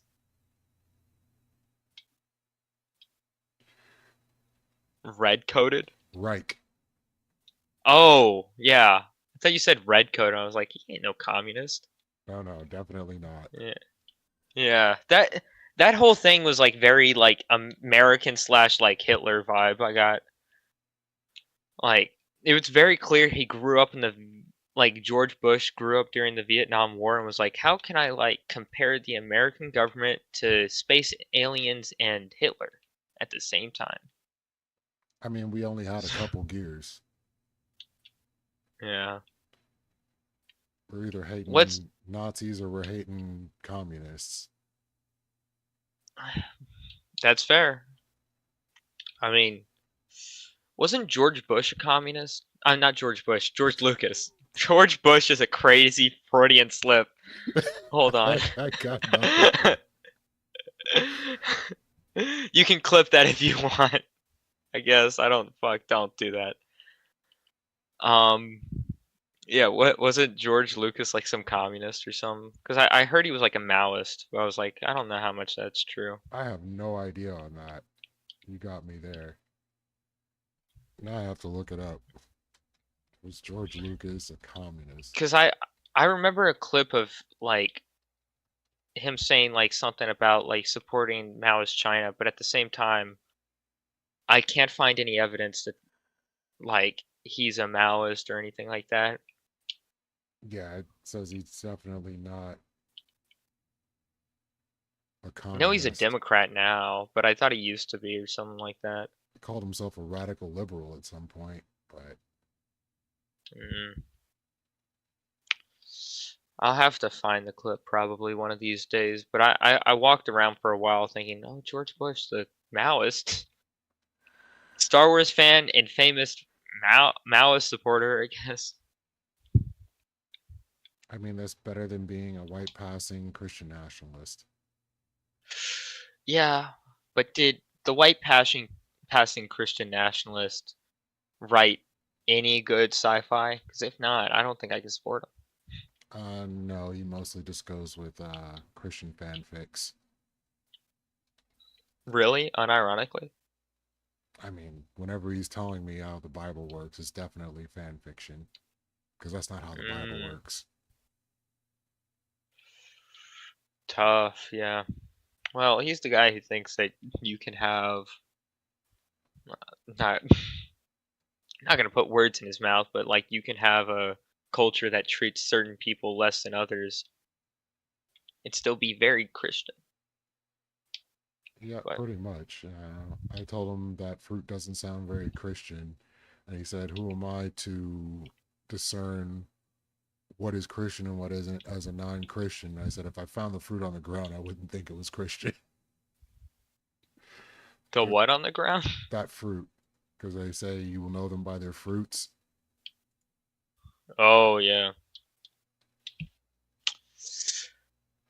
Yeah, I mean,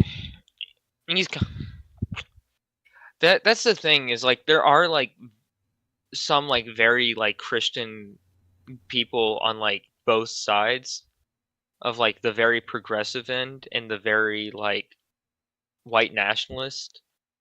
But then like at the same time, for me, it's like, damn, do we really just attract the wrong crowd? Can we just get like someone like a southern white lady who's just like really happy that we're all getting along? Like bring those kinds of Christians back. I mean, they weren't all perfect. It's not even necessarily that. It's that you can use the book for good or for evil, and because it can be used in both directions, there's something fundamentally flawed with using it as your rationale base. Yeah, I wouldn't use it to like run America. I don't think that's a wise idea. Yeah, among other things, like unless you can actually get in contact with the entity that supposedly spawned the book to see what it actually wanted, I don't think you can actually say who's right and who's wrong in that instance. And so for the same reason, Thomas Jefferson like took all the miracles out of the book and it functioned for him in the way he wanted it to. You were able to get a slave Bible out of it, and people have been able to use it for virtually any purpose they've wanted to use it for, be it abolition of slavery or for slavery. I mean, it's a good, like, it's a fine enough book if you want to, like, say, make a compelling moral argument for X, Y, and Z. But for people to take it as like a way to govern like a whole group of people instead of like just their own moral actions, I take that as kind of like a little ballsy, you know. I would say so. Maybe not a great idea. I wouldn't take any one book, maybe outside like the Constitution or like a government paper, to run an entire group of people. But I mean, even the Constitution's pretty light nowadays. I hardly think even our own government uses it, so it's fine. Nothing too bad to worry about. I can trust them. The current government? Yeah, I can trust them. You know, they got my best interest at heart. Ooh, I don't know about all that, but Who said I was a secret Canadian? Hold on. the chat says you're a secret Canadian. There's nothing I can do about that. Chat is always correct. I mean, George W. Bush did sign the Patriot Act. That's kind of communist. Agree. True. Destiny. True. For real, George Bush, the communist. That may be my name for a while. Commie Bush. Anyway. That can go so many different directions. Oh, shit. Maybe not that. Maybe commie with like a U. Instead of a O. Commie Bush. But anyway. I will leave that alone. Well, if there was any other cool things you wanted to talk about. Oh yeah, I was gonna probably argue for like 5 seconds why you don't really need rights if there's no one enforcing them, but then I was gonna probably leave you to going back to watching about that pedophile. But yeah. That's a good segue right there. Yeah. I think generally speaking, like the majority of the time the phrase has been used where endowed with rights or whatever, like people have agreed that like it's more of a moral thing, not like an actual like thing. So whenever you like not an actual like substance, you can't look under a microscope and say, oh well, here are your rights right there. But we can both agree, like whenever you're like killing people or whenever you're putting them into slavery or whenever you're taking their property, I mean, you can get into the nitty gritty to see if that's wrong, but that is generally, if they're violated, that's a wrong thing to do because it's violating their dignity or whatever. And just because they can't themselves enforce it or like someone else isn't going to enforce it for them, that doesn't mean it's not in any way less a wrong thing to do. But yeah, I mean, we're talking about moral oughts here, and like, if you can't establish that the moral ought is going to be upheld, then we're going to have a problem, and we're going to need to put something in place to enforce the moral ought. So even though we ought not do this thing, people are going to do this thing. And before we had the debate, I think it was the night before, like I was about to crash out, and I get a message from Horseradish. I was going to sleep. I get a message from Horseradish. Oh, I thought you...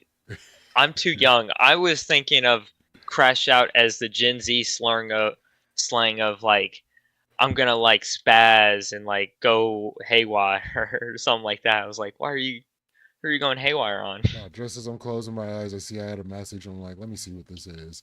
And Horseradish is like, you know, your debate opponent wants to clarify the debate prompt or remove the term creator from the debate prompt.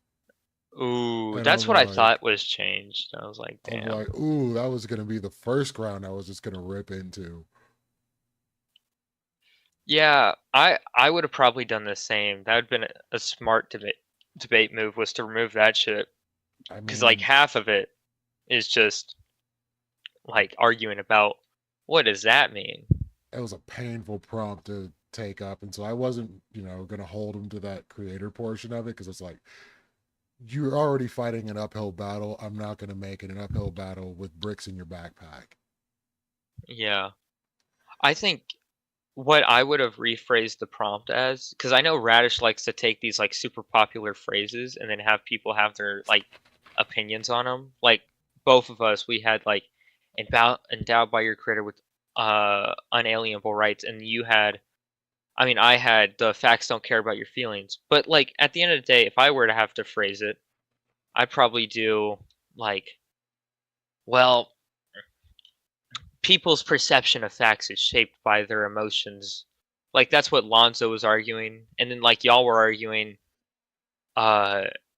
do people have political rights or whatever? Like that was the main argument, I think. But at the same time, none of y'all, like, we didn't clarify that, y'all didn't clarify it, so it just turned to shit. Because, I mean, you were looking for like actual like substance almost, and he was thinking like moral stuff, and then I was thinking like the actual phrase, and Lonzo wasn't on the same page with that. So I think we need to clarify with Radish on prompts. I know he hates doing that because it's not as catchy. Yeah, it doesn't have the same level of snap. And speaking of snap, a Chicago pastor injured during demonstrations outside of a U.S. Immigration and Customs Office enforcement facility has joined a sweeping federal lawsuit filed on Tuesday challenging the Trump administration's response to protests in the city. One of the plaintiffs, Reverend David Black, who leads First Presbyterian Church of Chicago, says he was taking part in a prayer vigil outside of the Broadview ICE facility when officers opened fire on him without warning. Did they know his last name was Black? I think they did. I mean, he definitely probably.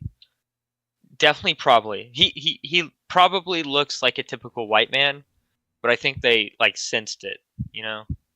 Well, it's even because I don't know because he's a ginger, so. Oh, you know we can't do that anymore. You know, them being black and Irish, like that's double whammy. You know, dude didn't stand a chance. But I will. You know what? It'd be interesting to see if we should like redo the prompts. I debate you on the rights, and Rufus debates whether facts are real. I think, given his performance last night, and I'm just dogging him, I love the dude. He may lose to Lonzo, just like I did. I don't know how I lost. I'm super mad about that. I don't know how chat voted against me outside of just trolling because they knew it was like such an obvious win or something like that. Maybe I'm blind. Maybe I was just retarded. But like half of chat said no. No, I voted against you because you're you. I'm like, what the fuck? It's like I can't have nice things. I'm going under a pseudonym next time. Save it for Gorp. Just save it for Gorps. Well, oh yeah, but I could just bully Gorp. I wouldn't get it to the actual debate. And that's how we do. All right, my dude. Well, I gotta go. I'm going to bed. You rest well, and hopefully catch you soon. I'll crash out. Yeah, See you ya. gotta crash out, my dude. Peace. All right, back to the other dealie.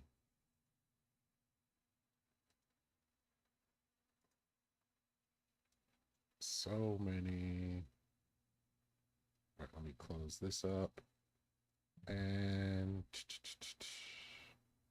back to me on this thing.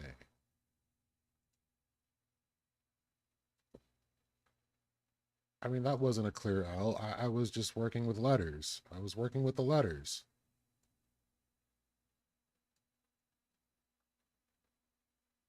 So yeah, we watched the Zevi video. I think Zephyr needs to get in here so we can watch this. It's the best explanation for the way things are. But if Christianity were true, we would not expect the kind of suffering that is present in the world. So I'm very curious. What if I died from cancer at 1 year old? So someone violated God's commands, and that had an impact on the world. So children get cancer because a few million years ago someone ate a fruit. If you want religion to provide existential comfort for people who are suffering, you have to do more in the face of children dying of cancer than some reference to mythical human beings. But if your worldview does not have a way of making sense or moral intuitions about suffering. It's not an adequate worldview. What I would say science and spirituality can really add is it's effective in terms of reducing suicidality, improving resilience, giving them a reason to wake up in the morning, and we'll get into that. And Alex, if someone's listening now and they feel lost in their life, is there any advice that you could give them? So as an atheist, I'm offering a psychological explanation. So I would recommend that they...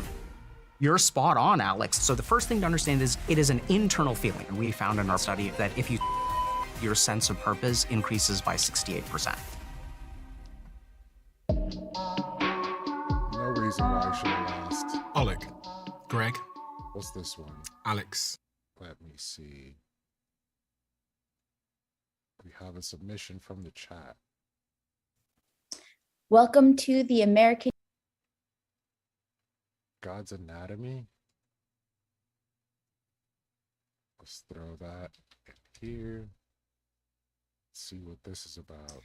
Welcome to the American Humanist Association's Critical Minds series. My name is Emily Newman, and I'm the AHA Senior Education Coordinator.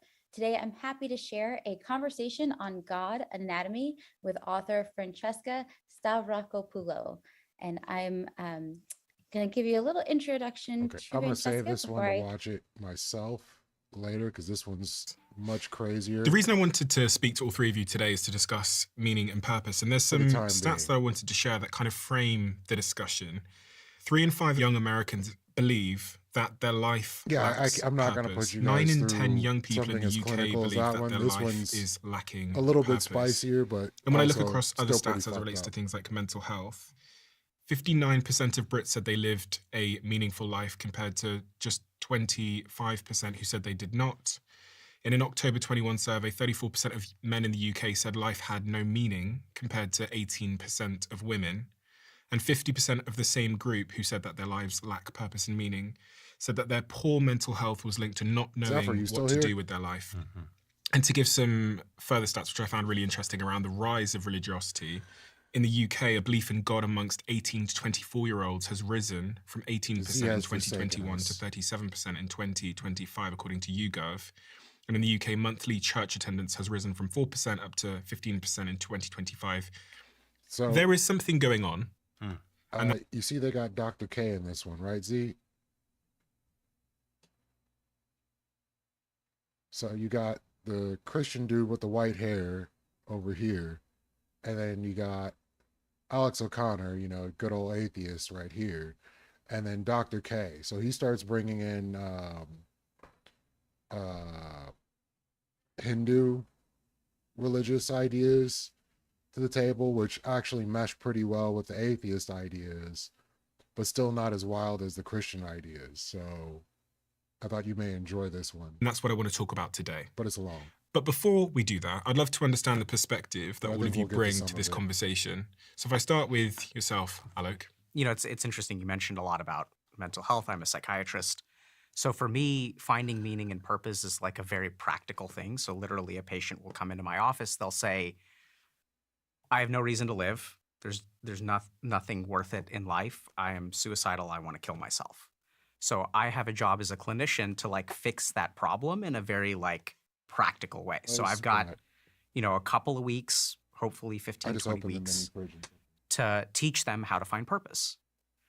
And so usually the way that I approach that is there's a lot of sort of evidence-based scientific approaches to finding purpose. I think those tend to work really well, but I'm sure as my philosopher colleagues will point out and tear me apart, you know, science has a lot of shortcomings. And so then what I tend to find works incredibly well is adding a certain degree of spiritual practice to that. And usually when we put those two things together, things work. And the real proof point for me was when I started streaming, 10,000 people reached out to me in 1 month asking, hey, like, do you have room in your private practice? And so I started to think about, okay, if this is a methodology, then can it be taught? So I started this coaching program, and what we found in our pilot study of 1,000. See, I don't like Dr. K because I feel like he is a grifter selling purpose to people, knowing he can make money giving people false purpose when it's up to us to find a purpose. And he could be leading people to find a purpose, but be acting like you can give them a purpose is pretty wild. 1,453 people is that if you stick with the program for about 20 weeks, your sense of purpose increases by 68%. See, I'd love to hear from my colleagues, but I think, you know, if you if stick with someone my asks me, program for what is the 20 meaning weeks, of life, your purpose I will don't go know. up 64%. But if someone That is says, bullshit. I have no meaning, can you help me with that? The answer is absolutely yes. And I want to attempt to just define two terms that you said there. One is purpose, and it doesn't have to be taught. So I started this coaching program, and what we found in our pilot study of 1,453 people is that if you stick with the program for about 20 weeks, your sense of purpose increases by 68%. I'd love to hear from my colleagues, but I think, you know, if someone asks me, what is the meaning of life? I don't know. But if someone says, I have no meaning, can you help me with that? The answer is absolutely yes. And I want to attempt to just define two terms that you said there. One is purpose, and it doesn't have to be a perfect definition, but roughly what you mean by that. And then you said you introduced spiritual practice. What did you mean by that? So what I think about is purpose is using something called factor analysis. So if you ask someone, do you have direction in life? Do you have purpose in life? Is there meaning in life? All three of those things cluster together to something. Even being in control correlates with that. So if you are in control of your life, your sense of purpose will increase. So there are a lot of these like words that we use, but all of these words tie back to some internal sense of what is happening in your life. So that's how I would describe purpose. In terms of spiritual practices, what my experience is that if you look at human beings who say they have purpose, and human beings who don't have purpose, you're not entirely their wrong on that. lived That's experiences like the primary in purpose, and then we life are find different. other purposes. So when I work with survivors of trauma, they have certain experiences. Like literally, we can scientifically sort of measure this. You have a particular experience which destroys your sense of meaning in the world. I had a patient once who was attacked in a bathroom for about 5 minutes. And in 5 minutes, this person had a sense of what they were doing in life, was dating, was doing well in college, had loving parents, and in 5 minutes, their compass for navigating the world was shattered. Because they threw an atheist So if in we the sort of room. think about experience can lead to a loss of purpose, experience can also lead to a gain in purpose. Now, the spiritual tradition that I come from is all about particular practices that evoke certain subjective experiences. And as people have those experiences, their sense of purpose increases. And this is where I think there's a major shortcoming of science. So hard. So science can tell you what you should do, but it doesn't create experiences in and of itself, right? So we can scientifically understand that the highest risk factor for pornography addiction is having no meaning in life. What? But even if we know that, that doesn't help us like fix the problem. Then there's always a question of how. Like, so we can discover something with science, but then there's a question of how do we actually like move from point A to point B? And that's where I find spiritual practice is incredibly helpful. Would you classify yourself as religious? Or Yes, I okay. think so. Greg? Yep. What is the perspective you bring to this conversation, and what's the lived experience, the academia that lends itself to that perspective? Yeah, there's a whole bunch of that fitting in, and I relate to a lot what you're saying, Alok, about people's challenges. Now, what's interesting to me about this whole discussion, since I'm a Christian, and I understand the throw that world out from a there. theistic perspective, because I think it's the best explanation for the way things are. Just to give a definition to that, theistic, what does that mean? A personal God. A God. There is a personal God who is involved with the world. course, He made the world, and he still maintains activity, as What we opposed to got out deistic, here. which just wound up the clock and let it go, okay? So my view is God is still involved. In fact, so involved that he actually came to earth in the person of Jesus of Nazareth to create a rescue plan.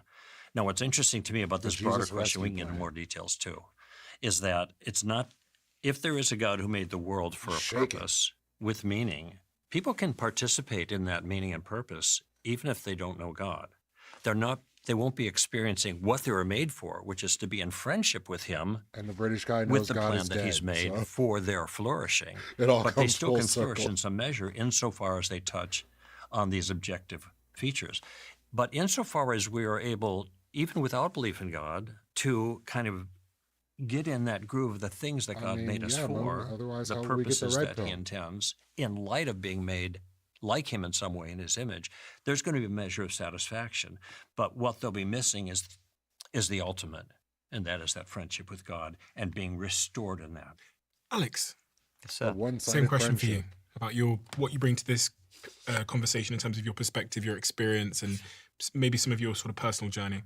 Well, for my own part, I was quite swept up in the new atheism movement, which was a mid-2000s publishing phenomenon with the likes of the Dawkins and the Hitchens of the world, saying that Hey, religion is horse evil and terrible. baggage. You missed And I Gay think Boy. promising an alternative, a kind of secular humanist utopia, that if you'll only throw off these oppressive religious systems, you will regain your spiritual autonomy and be able to assert yourself and the notepad is intrinsic fire. meaning that you have within yourself. And people tried that, and it didn't seem to work. And I think that's because the new atheist movement was quite philosophically shallow. It didn't seriously engage with the existential component of religious belief and why it exists in the first place. And I think that is why it exists. Yeah, I he think didn't like humans are in a talking strange about biblical predicament slavery due and, to the mystery of we decided consciousness. to talk about why we the find empire ourselves possibly was probably uniquely better than amongst the other Jedi. animals in a position of And he said George being Bush was a mortal, communist. being physically embodied, being in a world, but also knowing those things. It's one thing to experience the world. He's It's gonna one change thing his to name to be. Commie It's another Bush. thing to be aware that you're experiencing it. Josh Rasmussen once said, "There's a difference between noticing a tree and noticing that you've noticed a tree." We have this sort of second-order abstraction that we can do.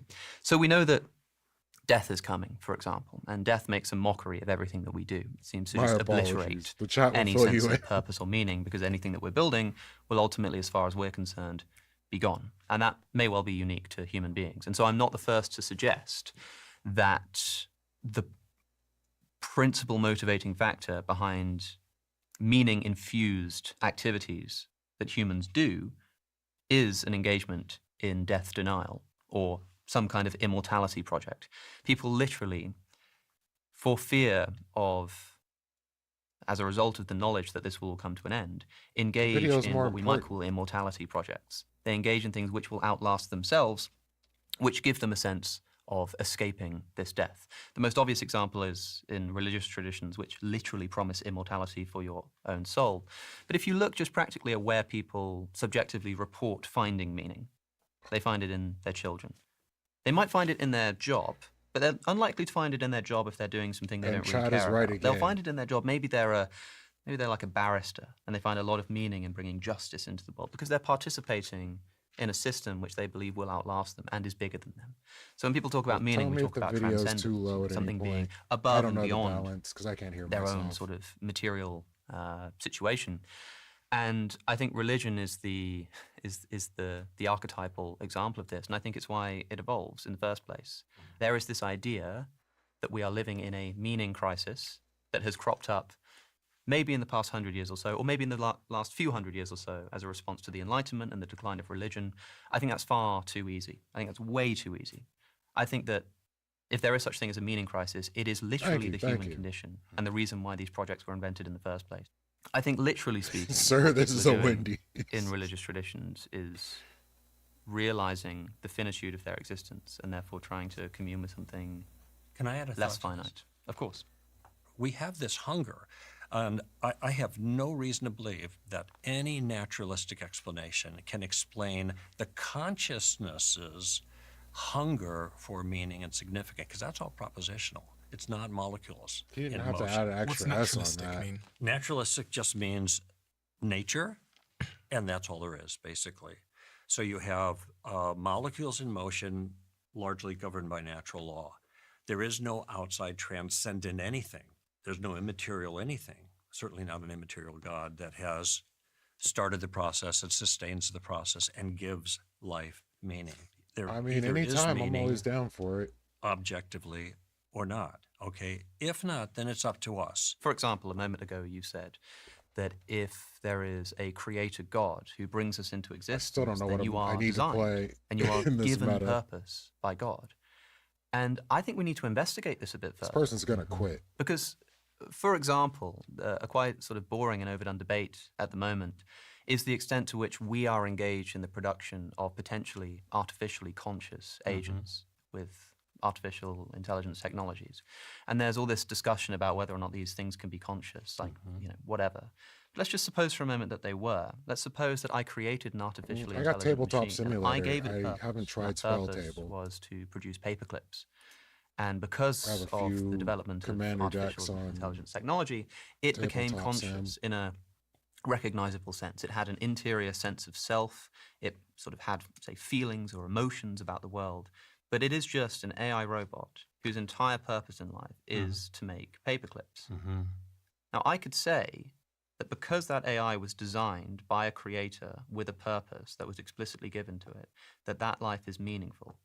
But I think it would seem to most people that a life whose meaning consists in creating paperclips is not sufficient, is not enough to address what people really want. It's not just some kind of purpose. It's not just even some kind of purpose which is given to you by an authoritative creative source. So can I respond? It's something which is further than that. Yeah, but if I can just relate this to the God question, the problem that arises is that you have to answer the question of why God infuses life with the meaning that he gives it.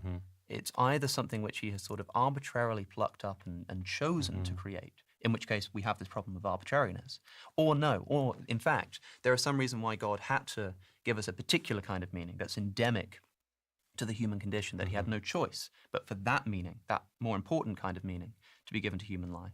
But if he was beholden to that, if he had to give us a particular kind of meaning, it seems like there's a standard of meaning which exists outside, outside of God. So I'm not sure, in other words, the mechanism by which being created by someone who says this is your purpose would be fulfilling in the way that people want it to be. The reason the paperclip illustration doesn't match is because it seems to me that you're subtly taking the thing that's conscious that makes paperclips and comparing it to a human being.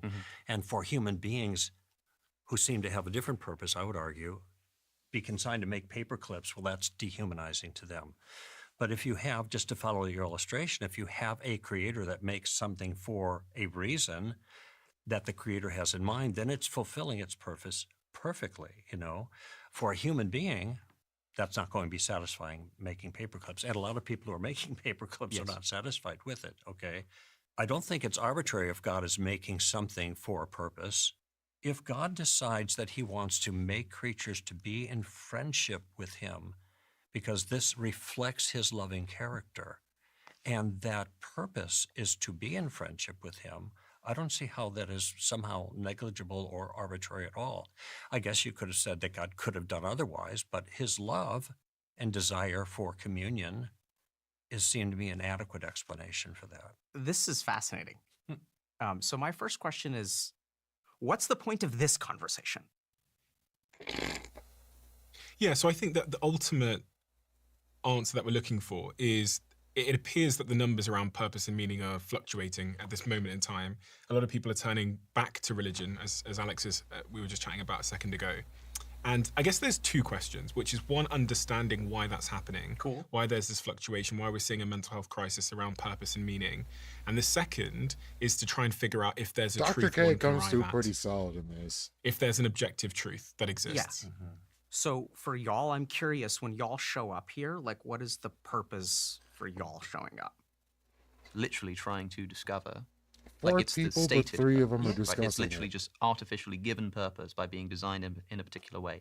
We're going to get together and we're going to have a conversation and see if we can figure out this meaning stuff, right? Awesome. And by the way, like, we're not going to solve that problem. I think it's worth pointing out that, like, these conversations have to be exploratory and subjective. If anybody thinks that the 4 of us sat at this table are going to solve the meaning crisis and give people a 5-step guide to finding meaning in their life, and that will be the sort of case closed, then they're delusional. I don't know if I agree that we can't find an answer, but we'll talk about Well, this is what I wanted to speak to. Obviously, we're talking about this broader issue of meaning and purpose, all right? And as I mentioned earlier, there either is an objective one or it's only subjective, okay? If it is an objective one, this is about the most important thing that anyone could ever find out about their life, if they were created for a reason. In my view, the reason I'm here is because I'm convinced that that's the case, and I'm willing to give reasons why, okay? But I don't think, I'm sympathetic to the concern that you can't sit around a table and in 2 or 3 hours solve the problem for any individual, because people going through the process of trying to figure these things out. Dr. K It says takes you're a wrong. long time as they put the pieces together. But I think there's a lot of people in the world that think they have put it together and they've come to conclusions about ultimate meaning and purpose, and they don't come to my own conclusions, but many have.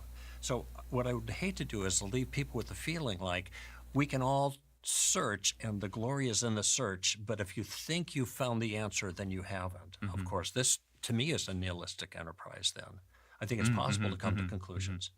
Yeah, I think so too, to be clear. But I think what I'm trying to say is this will be something that one will experience. It's for literally themselves, 3 one will hours, discover but, for like, I wanna themselves in say their good- own life. It's not going to be something that there's that old 20 minutes of it is it this Lynch, dude the shilling sort of the Buddhist koan that says if you meet the Buddha, all of his ad kill him. stuff. The idea being that if you think that the kind of enlightenment which is necessary to spiritual fulfillment can be found through some kind of guru, you're missing the mark. It's something that you need to do for What's yourself. good, Alex? But isn't that statement itself meant to be a truth about spirituality that you can actually count on? Can I jump in? I just wanted to make sure I understand y'all's point. So you're saying that the search for purpose, first of all, is never going to go away. Oh, I like lose. is a human condition, right? Yes. So, so as humanity will never find its purpose. I can tell you why if you like. No, I don't need to know why yet. I think individuals can, but humanity. That's what was. Yeah. I'm just making sure I understand, right? So an individual can find their purpose, but as humanity, it's never going to be solved. And then you said something about purpose being tied to opposing to death in some way. So transcending death, that human beings basically look for purpose because death is inevitable, and if we can find purpose, then we can give our life meaning. But if we die and I don't leave something behind, can you talk a little bit about that? This is essentially a version of Ernest Becker's denial of death hypothesis, which famously suggests that the motivation for a great deal of human behavior I think it was pretty is good. At least human Not 3 behavior hours outside good, of but good. immediate sensory concerns like eating and stuff like that. Anything that humans engage in on a societal level, on an abstract level, is ultimately motivated by an apprehension of death. I think that's probably too simple, but it's definitely a contributing factor. I think that, for example, put it this way, right? Here's an example that comes from. I mean, that's his name's the truth, Scheffler, Kyle. and he has but this of interesting thought course, experiment. a lot of Suppose, these I don't people know, are maybe selling you're engaged something, in writing. so they a can't book. say that. Suppose you discovered, and this probably won't be the case for you because you believe in an afterlife, but suppose that you're an atheist for a moment. Suppose it were the case that you discovered that after you die, a meteor is going to come and wipe out all life on Earth. Everybody's going to die almost instantly after you do, but you'll be dead. So you will live your entire life as it was anyway, and suppose the rest of the world doesn't even know this is going to happen. But you're told this is going to be the case. Would that motivate you to write your book more or less? Most people say that it would seem a bit pointless now. Either what's the point now? The in moderator writing this adds book? ad What's the value. point in having children if they're going to die 30 days after I'm gone? What's the point in doing any of these things? What will they still do? They'll still do the sensory stuff. They'll still eat. They'll still have sex. They'll still sleep. This kind of stuff. But the typically meaning laden activities of life, they would certainly be demotivated to do. And it's an interesting thought experiment to give us some insight as to the fact that maybe this means I that, read at that least in wrong to part, begin the with. motivation for these actions in the first place is that they will extend beyond our death. I agree with so much of what y'all say, and I also hard disagree with some of the fundamentals.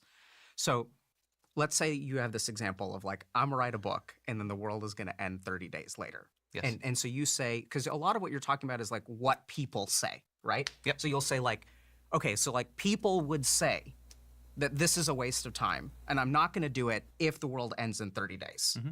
And you're also saying people is an everlasting thing or struggling with purpose, right? You're saying both of these things. So here's my question to you. If you tell someone, you're writing this book, let's say you write it and then you die, because we'll simplify the example, and then 30 days later the world ends. Let's take two people, one who says, I'm gonna write it anyway, and one who says there's no point. Which one of those two people do you think has a greater sense of purpose? Probably the former. Absolutely. So this is the key thing. Purpose is absolutely, because I love that you're That is the asking about correct answer, mechanisms, Kyle. and I think maybe that's what I can provide. I think that's actually the answer, right? So it's not that people believe, and I think you're right, that the reason that this is a perennial problem is because most people do not live a life where they understand how purpose works. And what I think is really fascinating about sort of this scientific clinical approach, if you ask me, can I help people find meaning and purpose? I don't know. But if you ask me, can I help a person? The answer is absolutely. And we have like particular scientific things, and this is where it's really counterintuitive. So a big part of like finding jealous. purpose is doing particular things, and if you do those things, have no the gummies. likelihood that you will increase your sense of purpose in life, which is another thing that's very My local counterintuitive. shop to only people. sells mushrooms. Purpose is not binary; it's quantifiable. It's like a scale. So if I were to ask the three of y'all, right, maybe let's do this, not a thought experiment, but this practical experiment. Do you know your purpose in life? Like, how confident are you that you're doing what you're supposed to be doing in life? How confident am I about the God part, or that I'm doing the things that are appropriate? How confident are you that you're doing what God wants you to do? Well, in that general sense, extremely confident, or else I wouldn't be doing it. Perfect, right? Yeah. So, Steven, what about you, bro? About 5 out of 10. I knew it, okay, right?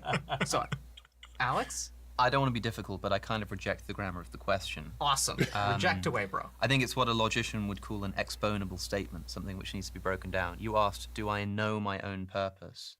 That assumes that there is a purpose to know. It's a bit like, the comparison I would give is if I asked you the question, the classic example in logic is the King of France bold, yes or no? I can rephrase my question if you have Please. problems with my question.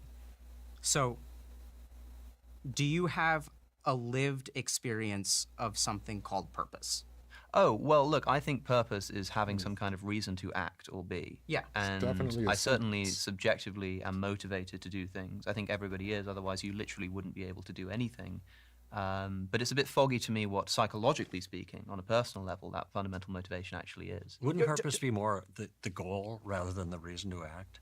What you're trying to accomplish? It's a semantic thing, but that's why it depends what you mean by the word No, purpose.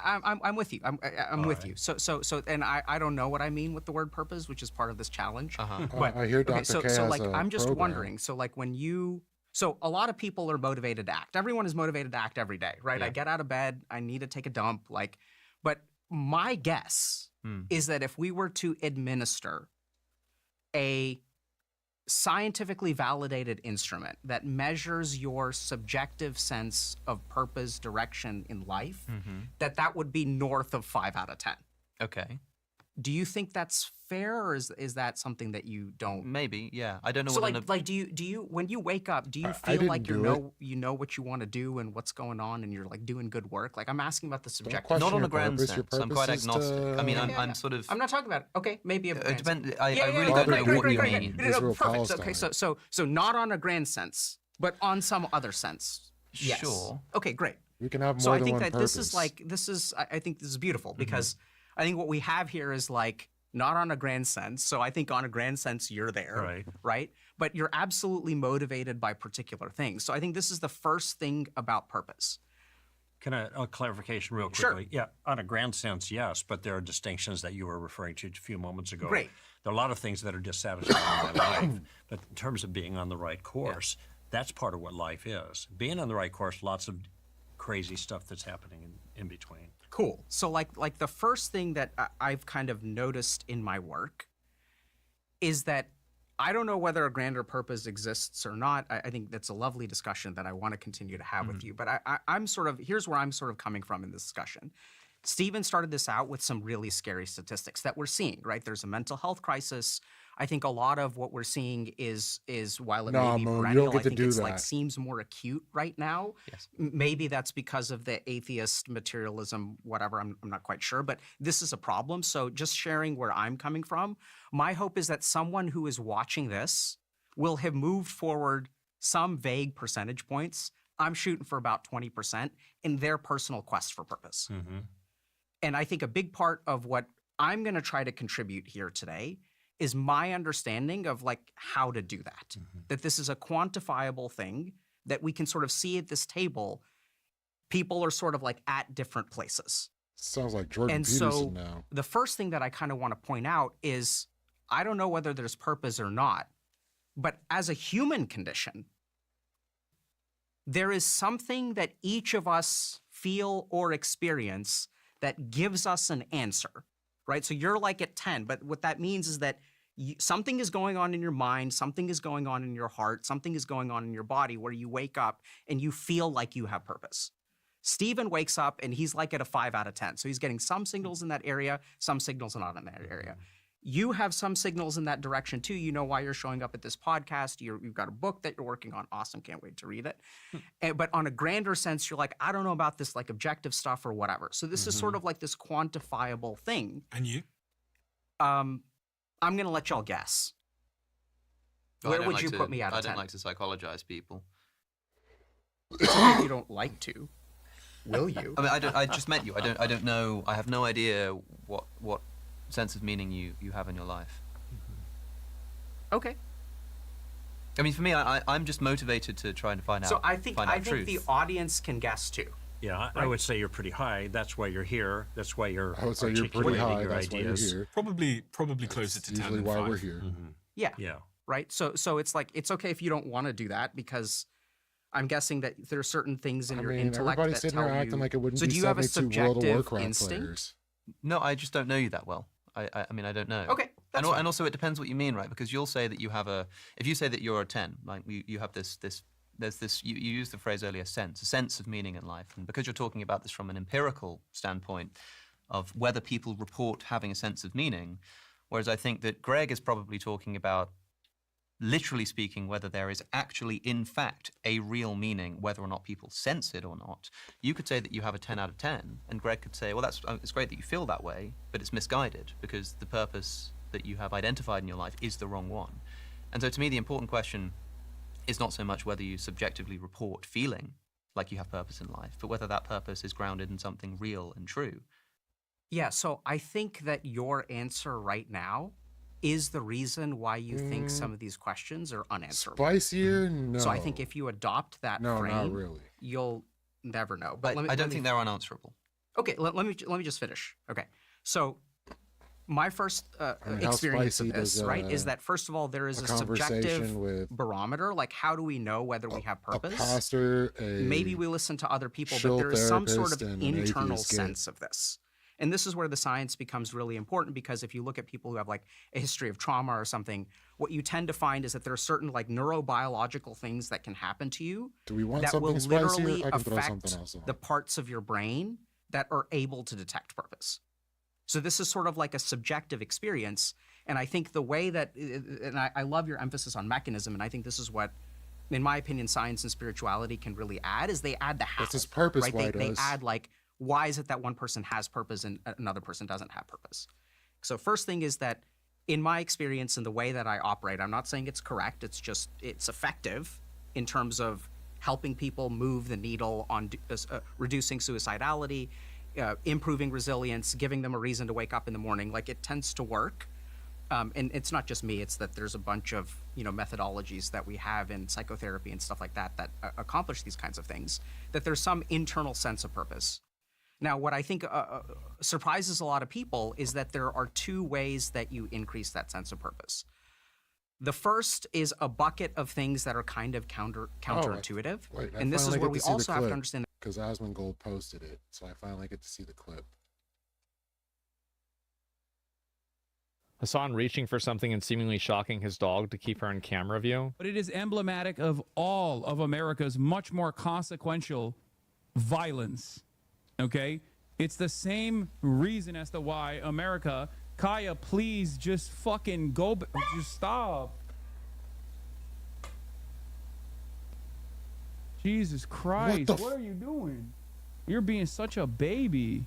I think her collar's too tight. Well, it's here we can. It's you have to be able to get 2 fingers, and I couldn't even get one. I think you're choking her. It's a 95% chance it's a shock collar. Holy shit. Hassan stating he owns and uses shock collars. My old roommate wanted to use a shock collar. I have it still. I bought it. They are incredibly effective. That's not a good clip. I'll say that. Guys, 99%. 99%. This is why XQC is so sure it's a shock collar. It beeps. It beeps. Association with Israel. So all this does is it beep. Beep. This is probably an AirTag, I'm going to assume. But see, there's a little bump there. Which country shock collars for dogs banned in? Because people said like it's banned in your country. So they're banned in several countries. They're banned in England, they're banned in Finland, they're banned in Denmark, in Austria, in Germany, in Netherlands, in Norway, in Sweden, and holy shit. Kaya, please just fucking go. Just stop. Okay, well, yeah. Yeah, definitely not cool. And that purpose correlates with certain other things in life. So if I feel like I am in control of my life, then my sense of purpose will increase. Those two things are correlated. It's not clear whether it's one thing that manifests in two ways or it's probably two discrete things because there's some subtlety there. But just as a very simple example, if you take someone who feels out of control in life and you help them get control of their life, and there's a really great example of this, which is something called passive challenges versus active challenges. So there's a fascinating research on anxiety that shows that if you're someone in life whose life is happening to you, like you wake up one day and then like your boss wants you to come in for work and you have to pay rent at the end of the month and like you're logging onto Tinder and people aren't responding to you. Life is controlling the direction that you move. And people feel overwhelmed by this and they want freedom, they want control. What they end up doing is they wish that they didn't have even the shock collar run couldn't away make me from watch 10 hours of a song. So passive challenges are I would challenges just that take the life shocks and power through it and imposes get the upon fuck you outside. that you didn't scream sign up help. for.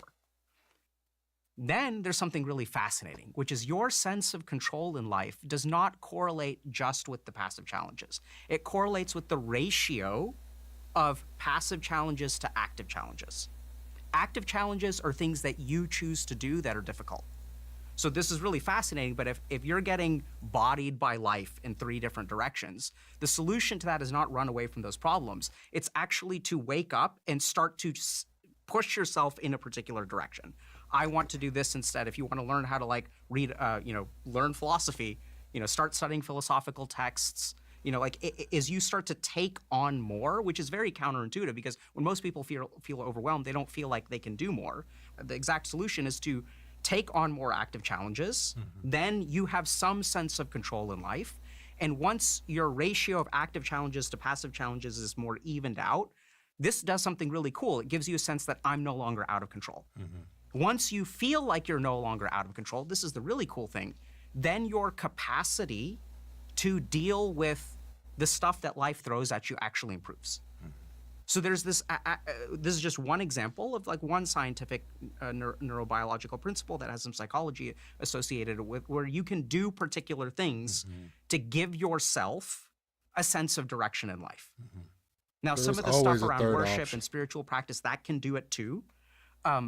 But I think that usually what I tend to see is that, for some reason, if someone is lost in life, you can sort of answer it by these big questions. You can sort of think about this sort of transcendental purpose, which I'm happy to talk about. But I think there's a lot of like little stuff that you can do. Yeah. And as you implement these things, the sense of purpose in your life, your internal lived experience of feeling out of control will change. Let me offer a few thoughts if I could. One, I want to speak to something that you've said, Alex, that I just want to offer a caution about. When we talk about motivation, the motivation for something, we sometimes confuse that with justification. So someone might say to me, as an atheist, for example, well, you're a Christian because you were born in America. If you were born in Saudi Arabia, you wouldn't be a Christian, you'd be a Muslim. Of course, that's irrelevant to the question of whether Islam or Christianity or some other religion is true. It doesn't speak to that. It speaks to psychology. And the fact is that if the atheist was born in Saudi Arabia, he wouldn't be an atheist either, likely. The key question is what motivates people, for example, to think about purpose. Death may be a fear of death. That might be a motivation. The question is whether the place they land in answering the question has any objective truth.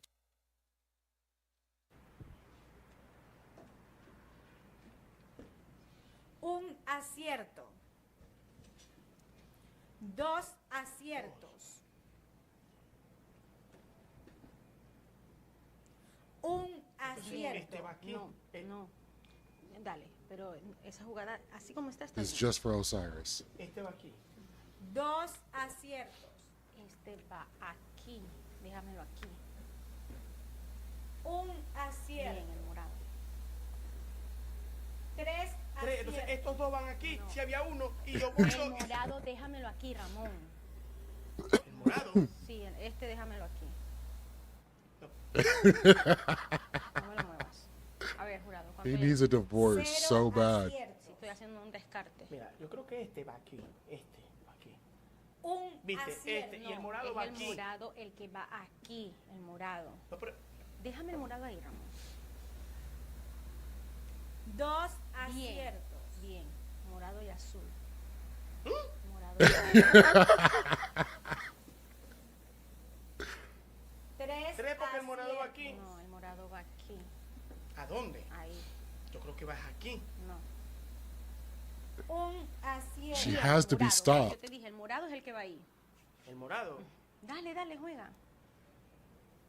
Ay, no me muevas el morado, Ramón. 2 aciertos. ¿Y cuántos habían? 1, el morado. Bueno, Entonces, tú me quitas, mueves la jugada y me quitas el acierto. Y me desconcentras también. A ver, ¿cuánto hay ahí? 2 aciertos. Bien, bien. Te voy ganando. Porque este va aquí. Dale, no, Pero el- este va aquí. Aquí hay 3. 3. ¿Viste? No, perdón. 4. ¡4! Estos dos van. Morado me lo dejas aquí, el amarillo aquí. Esto es intocable. And she moved the other. Un acierto. She's a menace. Bien. Esto es un acierto. No me toques eso. Mueve cualquier cosa menos. Esto es un acierto. Yo creo que estos van así. Amarillo. This is how morado villains aquí. are born. Morado y amarillo. Es al revés. No, Amarillo. Ramón, esto es un acierto. Uno. Esto es uno. ¿No Y ahí hay escuchas? dos. ¿Cuántos aciertos hay? Ahorita, ¿Cuántos? actualmente hay un acierto. Este cuadrito es un acierto.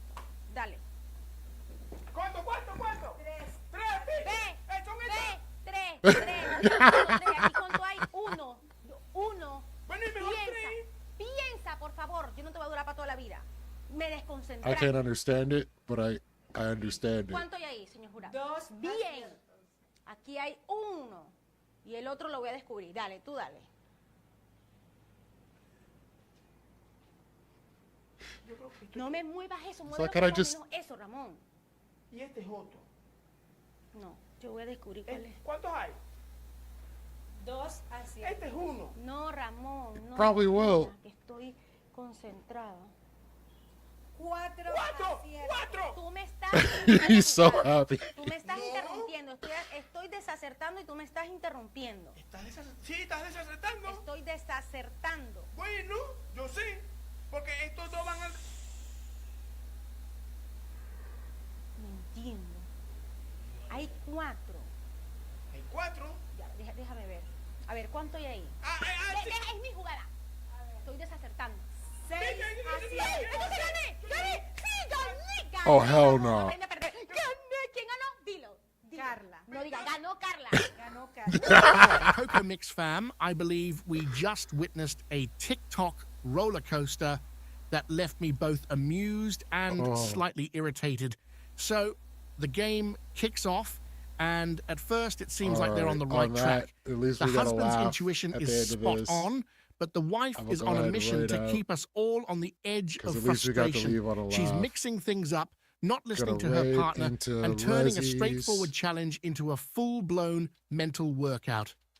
As the bottles get matched, Appreciate the tension y'all, and as always, rises, Chad is always and you right, can and Game feel Boy the took a frustration L, building so. up. The husband was definitely the unsung hero, trying to guide his partner through the chaos, only to have his Oh, wisdom no raids for Reservoir. overlooked. He has It's like disabled his watching a raids. thriller where you're screaming at the let's characters raid to into not Kid go Knock into In. the haunted house, except in this case, it's don't mix those bottles. This lady is a menace. Finally, She must after be a stopped. stress-inducing and journey I that hope could he make got a anyone divorce. lose their cool, I don't know they when managed this to match was, but I'm all hoping they're the divorced by this bottles. point. And here comes the twist. The wife have a good night. takes Catch all you the next credit. time. Yep, you heard it right. Now let's